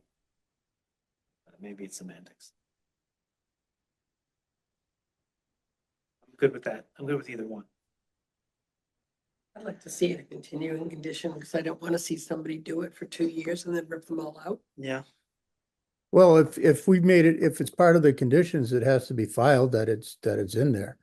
And And if it's a mitigation area, they're not allowed to touch it, if I understand it correctly.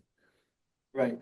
Yep. Okay. A continuing condition to maintain mitigation plantings in their mitigation state would basically be, don't have to rip these out.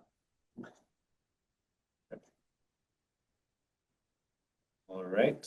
I think those are the only two that I believe required discussion. I have one on 0282006, the first one at $9 Neck Road. It looked to me like general condition 33, special condition 5 were intended to be continuing conditions. Okay. I'm sorry, which ones again? General condition 33, special condition 5. Yep. Take another look at those. But Yep. Otherwise, I didn't have any other comments on any projects.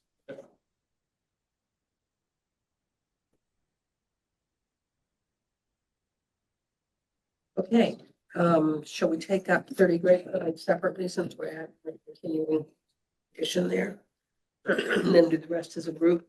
Commissioner Jackson moves to approve certificate of compliance for RCOC 0282931 at 30 Grapevine Road. That's okay. Including a continuing condition for monitoring plant mortality and ensuring that mitigation remains as ordered. Commissioner Cook seconds. Roll call, Member Cook. Yes. Sergeant. Yes. Member Terry. Yes. Member Jackson. Yes. Commissioner Jackson moves to approve certificates of compliance for RCOC 0282732 at 28 King Phillips Road with its continuing conditions. RCOC 0282913 at 38 Bass Avenue with its continuing condition. RCOC 0282006 at $9 Neck Road with its continuing conditions as previously discussed, and our COC 028 missed a number here, 2315 at $9 Neck Drive. Commissioner Cook seconds. Roll call, Member Cook. Yes. Yes. Member Terry. Yes. And Member Jackson. Yes. Moving to violations versus EO 2408 at Whistle Stop Way. Yes, I just heard back from them yesterday. They do have Phragmites removal scheduled for this Friday. And after they do that, ask for the Phragmites removal. That's the last activity they have proposed on the site until the spring, or to come out of dormancy. So they will have to provide the monitoring report, kind of close out the year. So I'll make sure to pass that along when we receive it. But yeah, I think that one will probably be off the radar a little bit until the springtime when things start growing again. Okay. Next is EO 2504 at 145 Atlantic Road. For the record, Commissioner Jackson recuses. We do have Mike DeRosa here.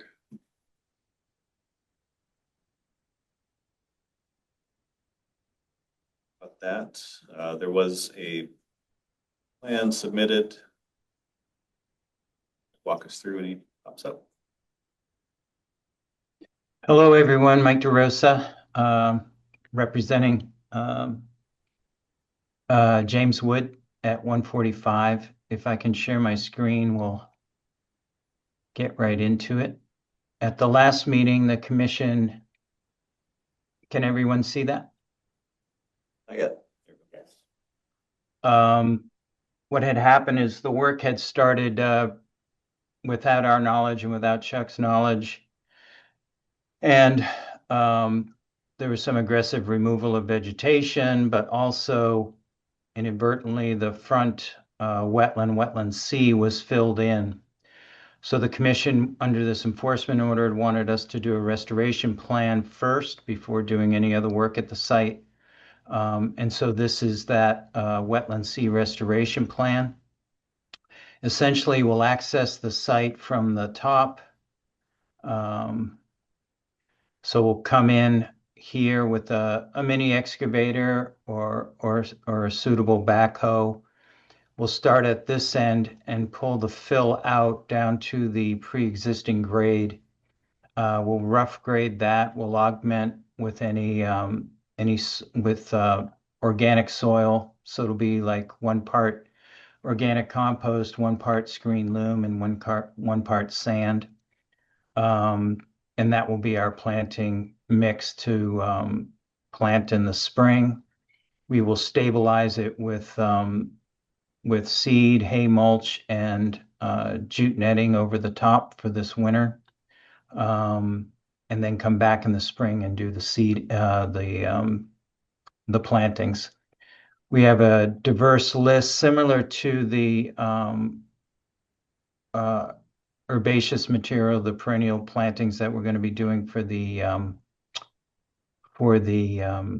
larger wetland here in the front lawn. And it includes all perennial wildflowers, smooth goldenrod, blue vervain, swamp milkweed, boneset, Joe pieweed, tussock sedge, soft rush, bulrush, and woolgrass. Wetland seed mix will be all native and facultative or obligate wetland seeds.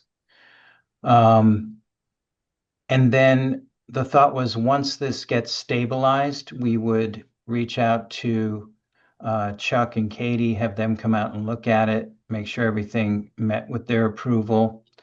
And then we would ask the commission to continue with the additional invasive removal at the site stabilization for the winter, and then the plantings will pursue in the spring of 2026. So I think tonight we're just asking the commission to ratify the enforcement order, accept the restoration plan, and then allow us to put that wetland sea back together. So if there's any questions, I can take them now and we can discuss the next steps. Okay, thank you. We want to do Commissioner roll call comments? Sure. Member Cook? I'd like to see something of more substantial nature as part of the restoration.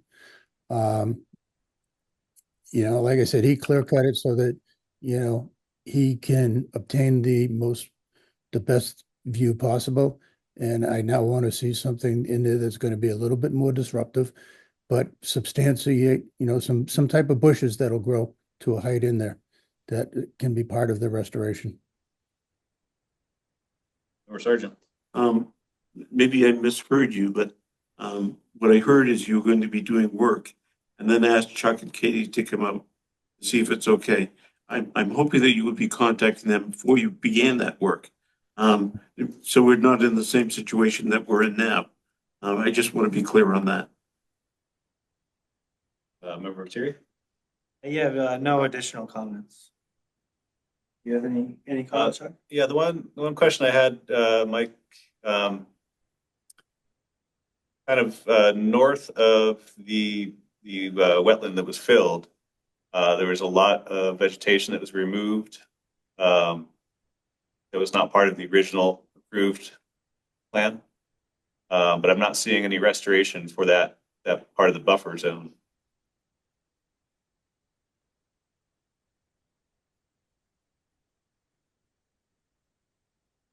Shall I respond? Yes. That's it? Okay. We do have more plantings and I'll share my screen. So as part of the initial plan, this area, this wetland sea area and the buffer zone next to it, I'll zoom in so you can see, has substantial plantings already. And so the wetland sea was specifically for the herbaceous layer there. So we have trees, we have red maples going in here, we have a number of plants going in here. Let's see what they are. So beach plum, grow low sumac. The beach plum is going to get, 8 feet tall by itself. We got bayberry, and red maple for the canopy. So we do have extensive plantings going in there, as well. 48 hours, absolutely, we'll do 48 hours at least, or whatever Chuck wants and Katie want for notification. I've been very clear with Jamie about that we need to be there, and we need to be there during construction as well. And obviously, there's the 2-year grow-in period. I forgot to mention that, but that's for all the plantings that we're doing here. And then we do have some plantings here. Now, there's some additional removal to do here. This, I think we're simply going to do with a seed mix. So red fescue, little blue stem, switchgrass, and keep it as sort of a wild meadow kind of habitat. We have red cedars going in here. There's still a few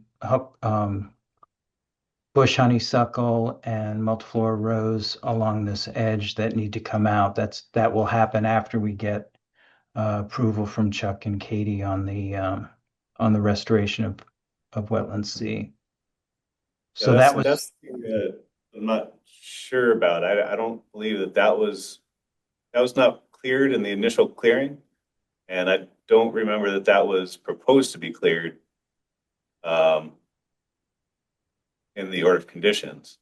I think there were some larger trees and stuff in that area as well, based on Google Earth and Street View. So,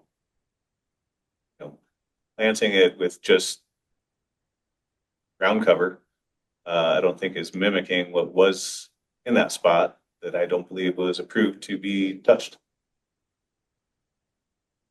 So you'd like to see additional trees in here? It's up to the commission, but Yeah. I don't believe, was that, I'm misunderstanding No, I think you've got it right. I don't think this area here was intended to be removed. Yep. And that's the area that's been clear Yeah. cut since, so I think maybe a bit more homework on what was there, and Mhm. those trees that are planted there are mitigation for trees that were cut elsewhere. So I think there might need to be a bit more something done there. Yeah, Yeah. I agree with that. I think we need to know what was there and what was cut and a plan for restoring that. Yeah. This is that area there. Yeah, There were invasives in there, but we can I can look at some old photos and see what we have.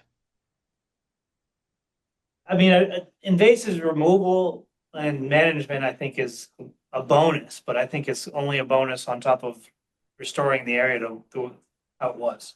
Yeah, Yeah. those birch piles are significant vegetation. Those aren't just ground cover.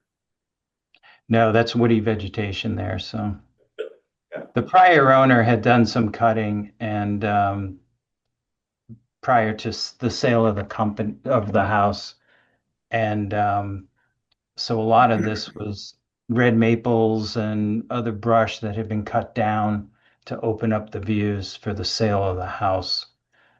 So there was some damage already, and some of these didn't make it. But no, I understand the commission's position there,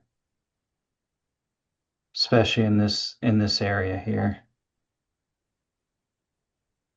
And have you been able to determine whether or not the rocks around the one vegetate, I forget which series it is there, but where the large boulders are placed, are those all placed outside of the delineated wetland? Yeah, this is part of that fill that needs to come out. You can see how it's filled up to the rocks. Yeah.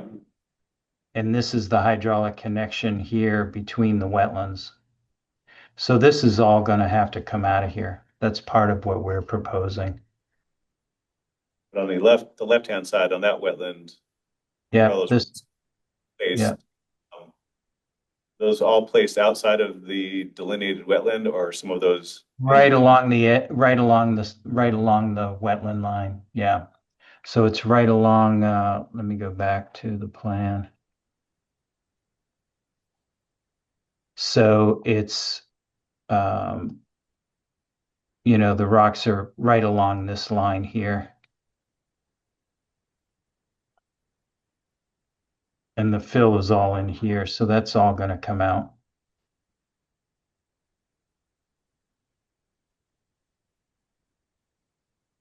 What I'd like to do, maybe if we can, I just want to get Wetland C put back together before things freeze.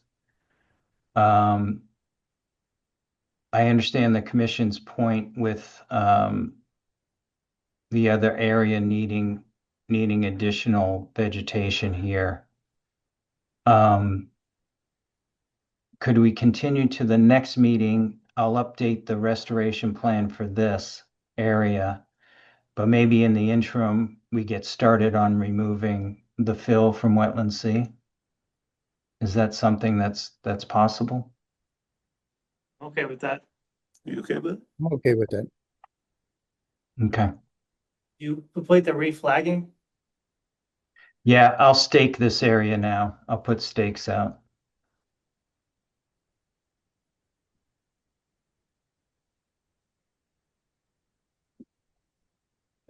Okay. We have to approve an enforcement order too? Yeah, they'll have to ratify. I guess one question I'd highlighted in the one I sent you is for the number of years to follow up on it. I didn't know what, how many years monitoring you'd want to see. Well, I think there's a 2-year monitoring, but didn't we say that wouldn't be the alteration perpetual in the original? For the order of conditions, yes. Right. But I didn't know if you wanted something additional. You want 2 years monitoring for this restoration As well as the work, or additional amount. Well, I think 2 years is fine. 2 growing seasons, because if they put in the spring, right? But I like that continuing condition. Sure. As it is with all the others. So. Yeah, I agree with that. I made some suggestions on it to you that you got. I don't know if Dave or Bill saw those, but No. kind of minor changes. Fixing a typo was one, adding for the amount of square footage of what was disturbed. It was sort of Chuck's estimate was basically like 2,000 square feet in one and 13,000 square feet in the other.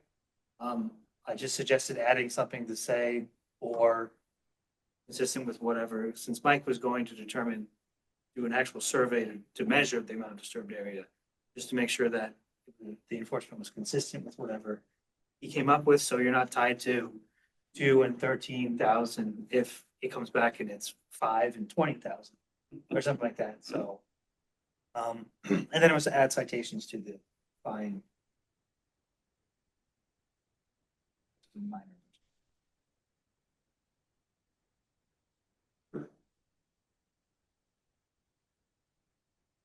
You can always revise it, do revisions of it as well if you could. Okay. You want to have a vote on that? Sure. All right, I'll make a motion to ratify the enforcement order as drafted by Chuck and as amended.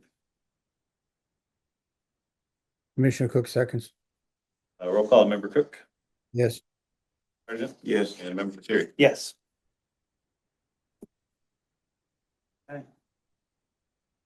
Okay, go ahead and get started. Thanks, Mike. You're on mute. Yeah, I am sorry about that. We're continued to, what's the next date, Chuck? I didn't look. The 3rd. Next one or 12/17. December 3rd. All right, I'll get that to you. And we'll be in touch soon, Chuck. Thank you so much. Good night, everyone. Good night. For the record, Commissioner Jackson returns. Okay, it's not on the agenda, but we have a violation to discuss at 91 Wheeler. Yes, so I believe Mary Frost is here. I own the house, so I'm here. Oh, okay. You just identified name and Corey address Frost. for the record, I'm Corey Frost, address. 91 Wheeler Street. And Mary Frost, 91 Mill Street. thank you.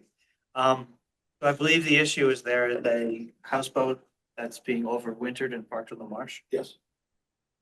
I guess we'll give you the floor to explain, take commissioner comments, and then you can respond to the comments. So, yeah, that's it. So obviously he's been doing this for years. And we had been told by him himself that he had a permit. And the neighbors and everybody in the area are giving us crap that why is there a boat on the marsh? Because that's our property. Right, it's our property, not his. Who's he you're talking Jimmy about? Marshall, He's on the, Harbor Master's office. he's a harbor master. So when it going on the marsh this year, I called the harbor master, did not say anything about whose it was. All I said to him was, I have a question. Is it legal or illegal to put a boat on the marsh to store it for the winter? He told me it is illegal.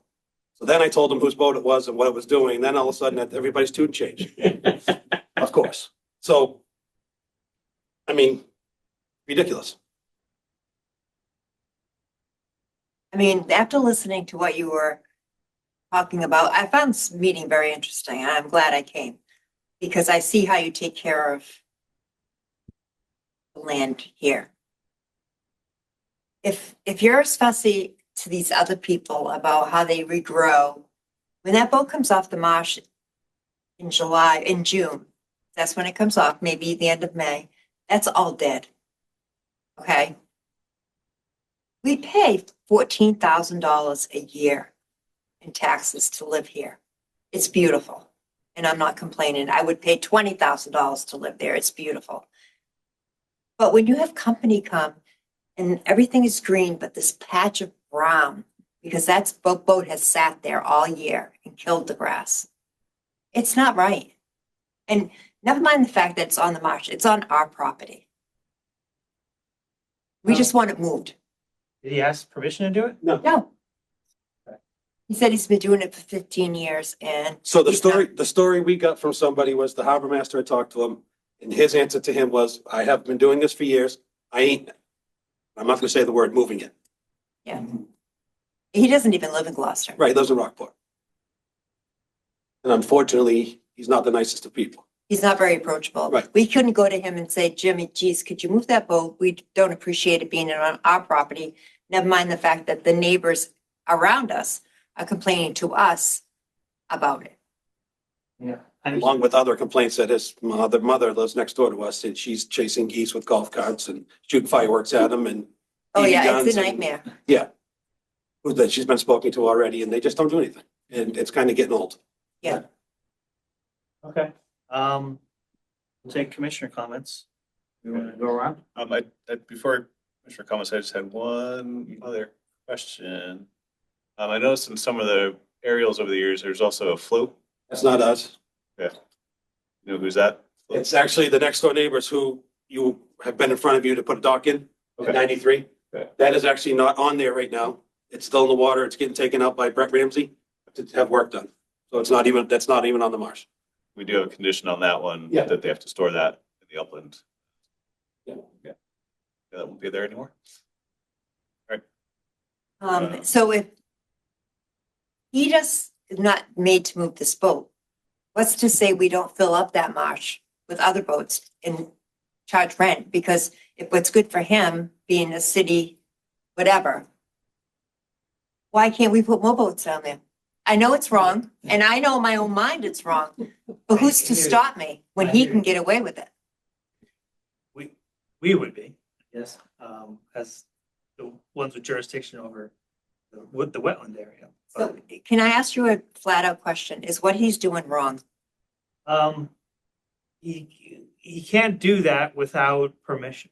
It's not even a permission. Now, whether or not, if he asked for permission, whether or not he would get approval is another question. It probably doesn't meet the performance standards under, for an activity that you're allowed to do in a well. But again, that question's not really in front of us, so we haven't looked into it. But I don't think that it would, just as a sort of off the cuff answer. So if you had, I understand this isn't going to be resolved right now. But do you think that vote should be moved? In all honesty, We're gonna go through. I understand. This process here. You talk and then the commissioners talk and then we make a decision and then you have your answer. Okay, You can't have your answer before we, I understand. And we're just so frustrated. and I hear that. I do. Yeah. And I understand it too. I'll keep my mouth shut. Roll call, Commissioner Cummings. I know the characters. Those characters? Yes, I do. Okay. Roll call, Commissioner Cummings. Member Cook. No, want my opinion? No, the boat's should not be there. I mean, it can't be there. We don't allow it for anything without being permitted or anything. It's not permitted. It's on somebody else's property to boot, so it becomes a legal issue. But my opinion is no, it has to get moved. Sergeant. I agree it's a violation. But the violation notice would be sent to 91. Yes, yes. But we would be talking about that. This is probably the worst part of a salt marsh to set something on the lower salt marsh where there's the alternate flora and it's covered, daily. The boat moves back and forth and northeast winds come in and it scours the whole thing. This is probably the worst place that he could figure, on a marsh to put a boat. It has to go. That I strongly believe that. Member Syria. I don't think that it's allowed, even if they ask permission to do that. I don't think they would be granted I permission. have no right to give him permission. I don't understand. I mean, assuming it wasn't on your property. I mean, that's a whole other thing, is the trespass element of it. We can't really do anything about that because that's a dispute between the two landowners. We only concern ourselves with the impacts on the wetland, on the salt marsh. So I think there's definitely a violation because there's no permission to do it.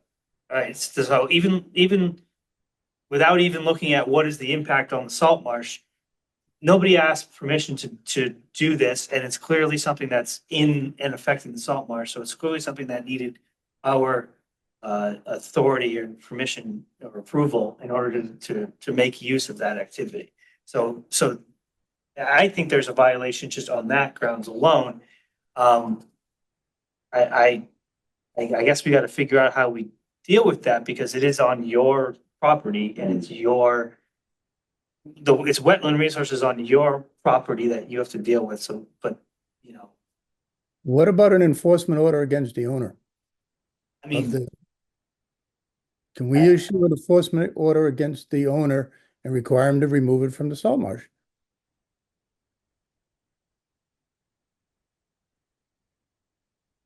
we could do, yeah. I mean, if we know whose boat it is, it's like they're registered, right? But Yeah, it's a registered boat. wouldn't it have to be an enforcement order against them, as unfair as that is? Because it's on their property. They're Yeah. responsible for their property. No, I think that's right. And unfortunately, I think that's right. And Hmm.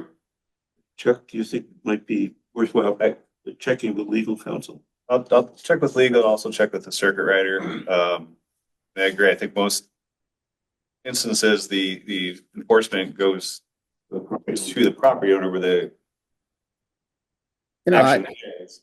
I mean, what about the police? I mean, this is no different than somebody parking their car in your yard. yeah, I'm right. just gonna leave it here. I mean, can you tow a boat to? is there And the a boat police can impound law? tow it. The police have the ability to tow it. I think that's right, and I think that might be your option for addressing an enforcement order that gets issued to you. But I mean, that's going to impose some cost to you, which I don't, equitably, I don't think you should bear that. No, But you shouldn't. again, it's not that's a separate legal issue that's not really in our domain. I mean, unfortunately, you're gonna have to bear the cost of dealing with the situation, and the owner of the boat is gonna be the one that's going to owe you for that. And we can't assist you with that, but But on the other hand, if with a car, you pay when you get the car back from impoundment. Therefore, they don't go get the boat. Somebody else has to go get his own boat, and he would be the one to end up paying. But that's not our, it's not our concern. A car can't be impounded if it's on private property. Or if it was on public Or it property. can be towed, right, but I've had my car towed from my property before. Well, Yeah, don't even go there. So I'm wondering, is a sign that, no parking or else Callies will tow it. that was a boat. I think the best thing to do is have Chuck talk to legal. Legal may be able to make a simple phone call to the police department and have them tow it over to the public dock. Yeah, And leave or it over some. there. And or some then, more. then hit them up for, a $10,000 storage fee in order to get it back. But the police, legal should be able to go to the police and tell them to tow it. And once they put it on a public dock, he can't get it back. Yeah, I just don't know if that's an option, if towing is an option. That's why I say go to legal. Yeah. Let legal make the decision on it and Yeah. put it out there as an option. And if you need a violation notice, I mean. Yeah. We can issue that. I mean, I don't, unfortunately, it would probably have to be issued to you. I don't think anybody on the commission wants to pose a burden or a cost on you for it, but if it's a formality in order to get, legal, the necessary, authority to act on it, then maybe it's something we have to do. Like So the way we'll see you what- have to, Yeah, the way see you have what- to file an accident report or something with the police or something. How can you come after me for something I didn't do? It's your property. But I didn't put it there. I didn't give him permission. Understood. Okay, But so it's your property. I know If we're not- if somebody parks in your driveway, and locks you in, it's up to you to get the car towed. This is the same situation. It's not anything we want to do. I just don't know why you can't cite him for having it on property that shouldn't be on, because we were told. We can't do that, but we can cite him. Can we cite him for having his boat on a marsh? I'll check, I'll check with legal, Yeah. I'll check with Let Alicia. it check with legal and see. Are you gonna tell us at the end of all this is a civil matter and we have to deal with it? Well, it is that too. It though. is. part It is of that, that's part of It it. is part. Yeah. What about? I mean, you're nitpicking all these other people about putting in 2 trees for one you take Right. out. But yet you're letting this man destroy. letting No, anybody- we're not. No. No, we're not. No, if you heard that, you can borrow my hearing aids. It's not that, it's just that you're telling me that until we do something, No, we're No. not telling you that. We're telling you that. You're not maybe hearing an things option. properly. Let us find out from legal how to proceed. okay, Okay? we've already talked to legal. We're, What we're trying to do is we're saying that this is wrong. We want it removed. We want to make sure that it doesn't create any undue hardship on your part. And so we're trying to navigate the laws and the rules so that we can get that to happen, so that you don't bear any cost or burden on I you. appreciate that. Right, but we are handcuffed by, what the rules are. So we want some advice on how to, make it work so that, and we want to thank you for bringing this to our attention because this is an important issue. It is I don't want to minimize that. And that's a sensitive area. There are shellfish flats there that depend on that. This protects areas from, sea level rise and everything else. And it's the worst place on a marsh that he could put a boat. It's just a beautiful area. Right, it is. I agree with you totally. I've been there several times. I was a shellfish constable for many, many years. Okay. Right. But we're not telling you that you're gonna bear any burden or something like that. And we want to thank you for bringing this to our attention. We want to find out some creative way, for this to get off that's legal. Okay. If it was me on a full moon tide, it'd be gone. We were told if we touched it, we would go to jail. Right, but by the owner. By No, the by harbor master. Right, I didn't touch it. I understand that, but you know something, I have to sleep at night. I do too, but I know. In the environmental. And I'm not a tree hugger. The environmental police told me it's a civil matter. There's nothing they can do. it is a civil matter, right? It That, is a that's why matter, we're gonna be yeah. talking to the city solicitor to figure out how we can do this creatively. And he's going to be talking to, the person from the state DEP, see how creatively we can do this through the Wetlands Protection Act. So we're looking at creatively through the Wetlands Protection Act and creatively through the legal channels with the city. The last thing we want to do is get the city in greater trouble. So we really have to talk to the city's attorney, to figure out how to make this all work. We're all in agreement how we want the end to happen. We just don't know how to get there. Even that, it might be out of the city's hands if it's truly a civil matter where it's you versus the neighbor and need to figure it out.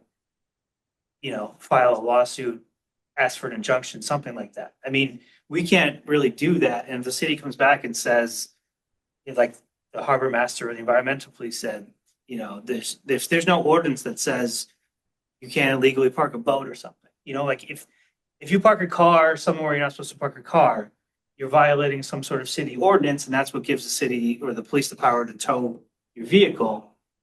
I mean, this is just what's violating is, you know, not getting a permit to place something in a wetland, but Is there such a thing? that's what. A permit to park a boat on a No. wetland? I mean, I guess theoretically you could file a notice of intent to store something on a wetland. I don't know if that would get approved. Well, he Probably told not. us he had one. Well, That's what the whole thing started. so I want to set up a scenario. If a person, a semi-tractor truck trailer, truck drove off into a wetland and created damage, you know, and the guy was driving that truck and he was negligent and he did that, would the property owner be liable, or would he have to do the restoration?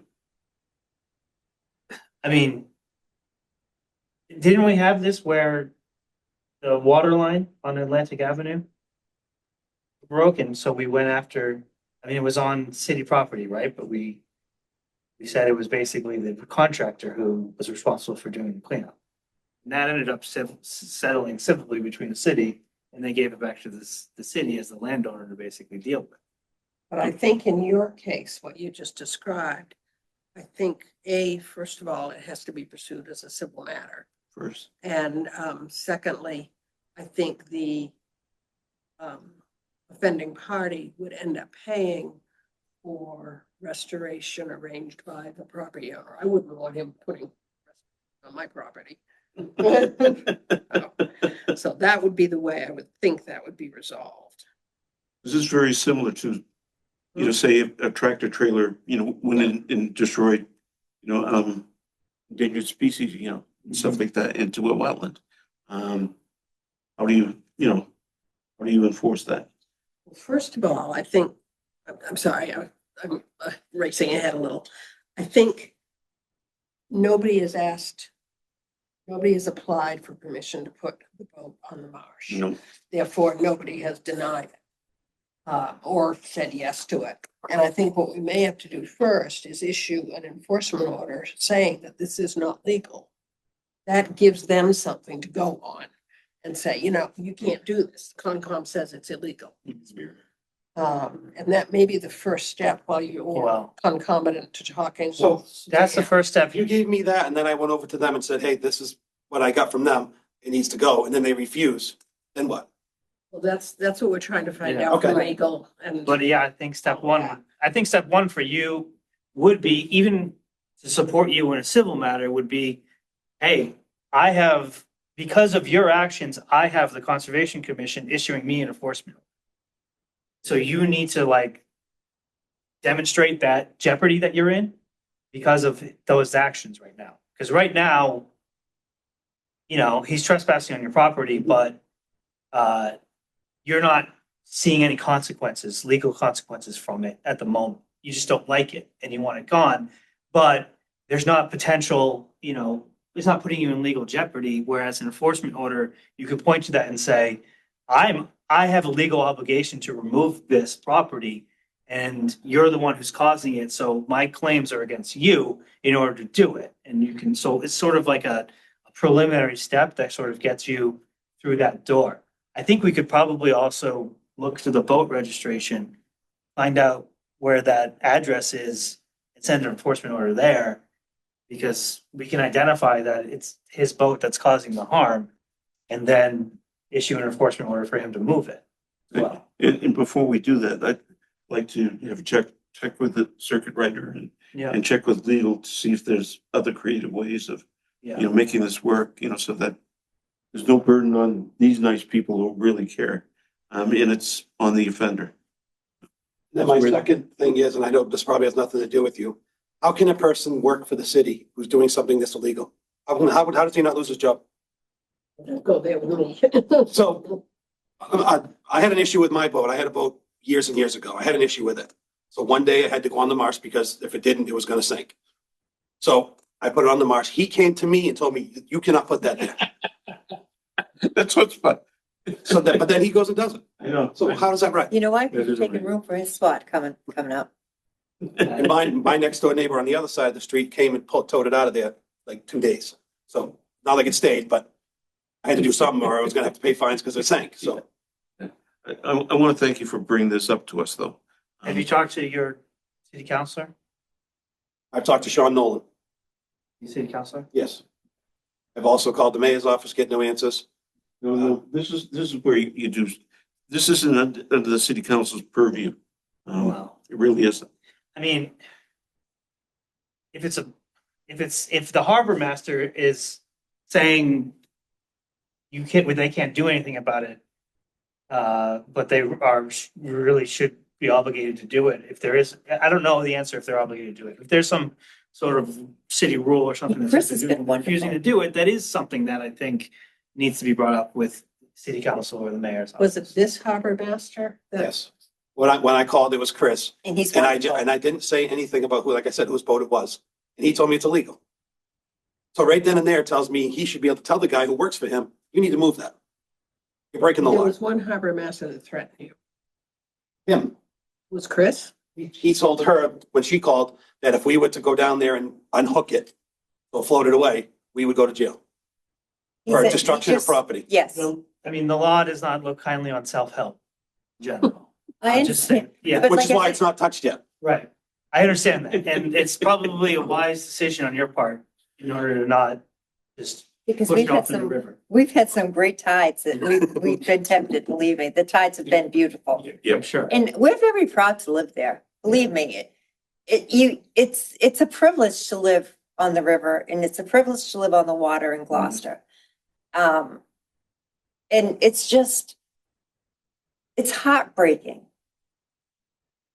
to see that man who supposedly cares so much about the harbor and I know, and the safety of boaters and this and that can destroy land. And that's what he's doing. It's not even the point of he's on my property. The point is he's destroying the I've had land. many interactions with this individual, and I've never heard him show a great love for the salt marsh or for the natural environment. Well, I think he does it for his own Benefit. self-esteem, because he just thinks he's all that in a bag of chips. We know that. I don't know why he needs a boat. He can walk on water.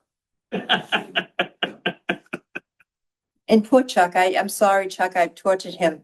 I've tortured you. No, it's a complicated. We've tortured everybody in the city. But it's, if it was my boat on there, you would have had me headed off a long time ago. Because it's my boat on my property. It should be done. It should be done. But yeah. It doesn't matter who it is. Right. If it's second cousin to Jesus Christ, it still has to go. That's him. I mean, it's, Chris, the harbor master, is raising his hand. Oh, okay. Do we let him, do we guys bring him in? No, I think we do our homework first to see if the glove fits. We talk to legal counsel and then Yeah, we have to say. circuit rider and Yeah. and then we come back and we see what avenues that we have. Chris, we saw you raising your hand several times there. did we talk to him? Wanted to press anything?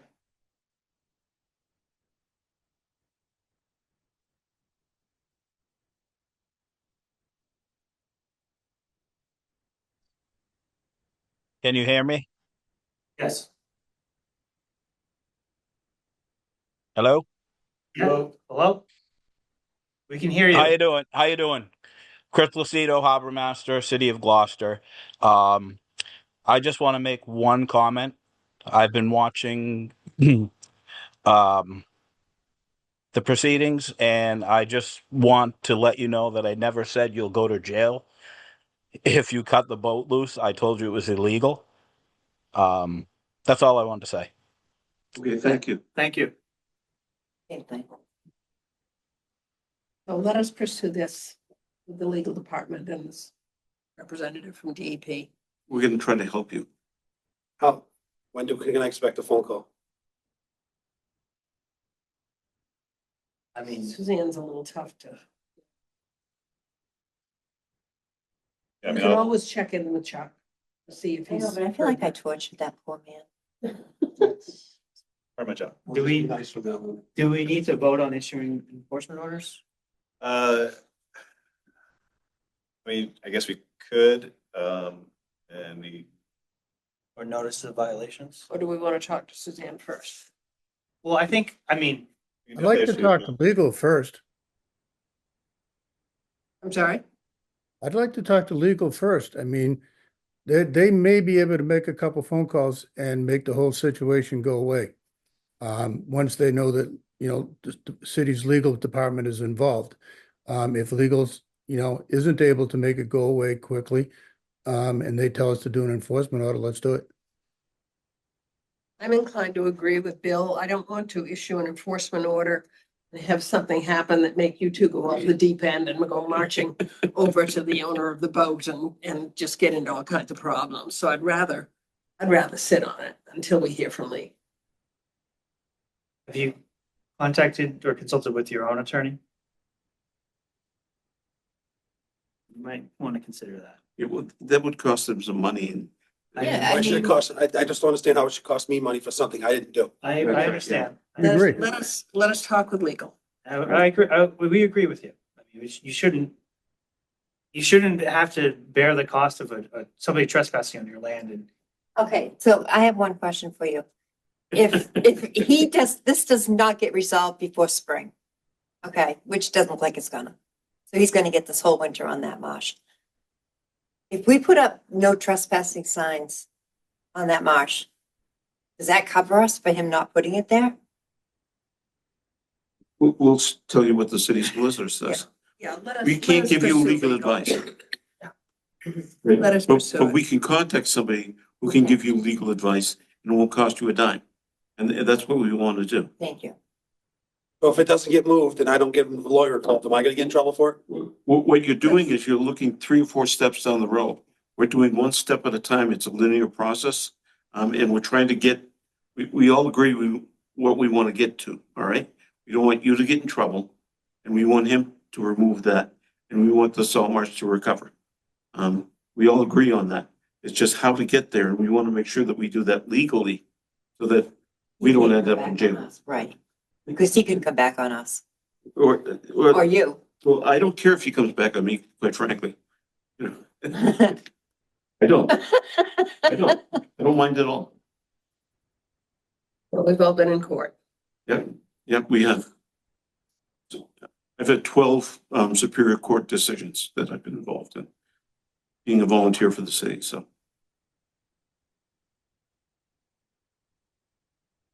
And thank you again for bringing this to attention. An important issue. It is an important issue. Thank you for your patience. Okay, It's running but I through. learned a lot tonight by being here. It's an interesting place. It is. You can always come back again. I don't know about that, unless you have a good answer for me. It's been very informative, and like I say, Chuck, I'm so sorry. I barge right in his office. all the I mean, time. the one thing I will tell you, if this doesn't get resolved the way I like it, I'm selling my house and leaving. Well, And I hate to say that because the city sucks. Want to hear back from Suzanne and. It's ridiculous. I'm sorry, my patience is about this thin. I understand. But now we're I moving can't prevent you forward. from selling your Okay. house. We're moving forward. I wish I could, but It's slow, but we'll get there. Yeah. Okay, somehow. There will be an answer. I'd like to know if there's more laws being appreciate it. opened for wetlands. And thank you for your patience even with him. Because And if that's the only I thing, wouldn't- then I can see why. It wouldn't be there, you know?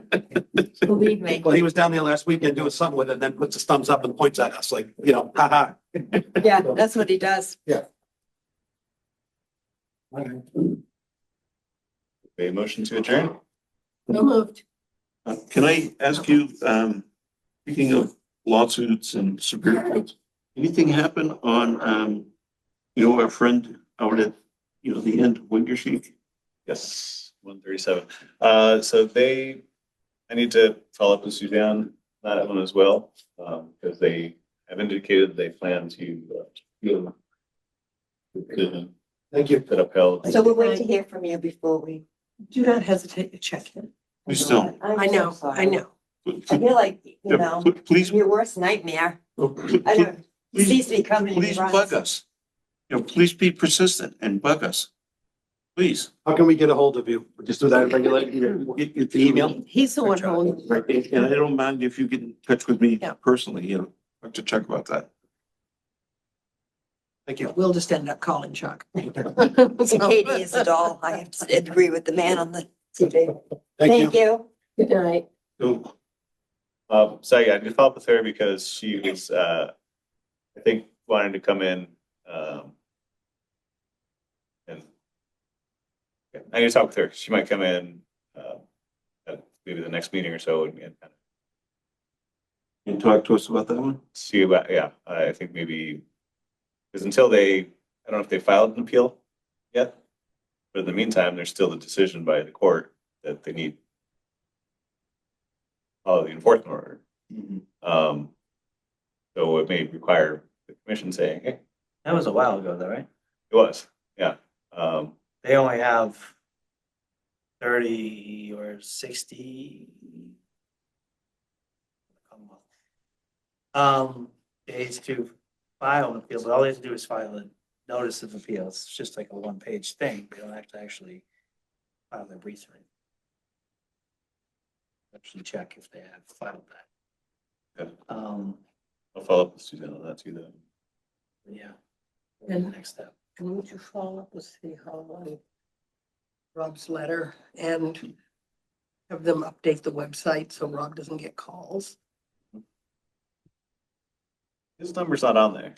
None of your numbers are on there. They He took all gets the numbers calls. off. Oh, did they? Well, Yeah. it's getting calls. And I don't give out your information unless, I always reach out to you and Yeah. let you know if somebody Yeah. wants to talk to you. Well, then they're looking him up on whitepages.com. But Well, he also has a website for his business. He also has a Yes, website. that's right. Yeah. So, These days, it's not hard to find. no, It's hard to do business with an unlisted number. This is true. This is true.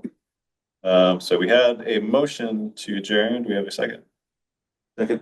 All right. Okay, I'll second it. All right, roll call, member Cook. Yes. Yes. Materi? Yes. And member Jackson. Yes.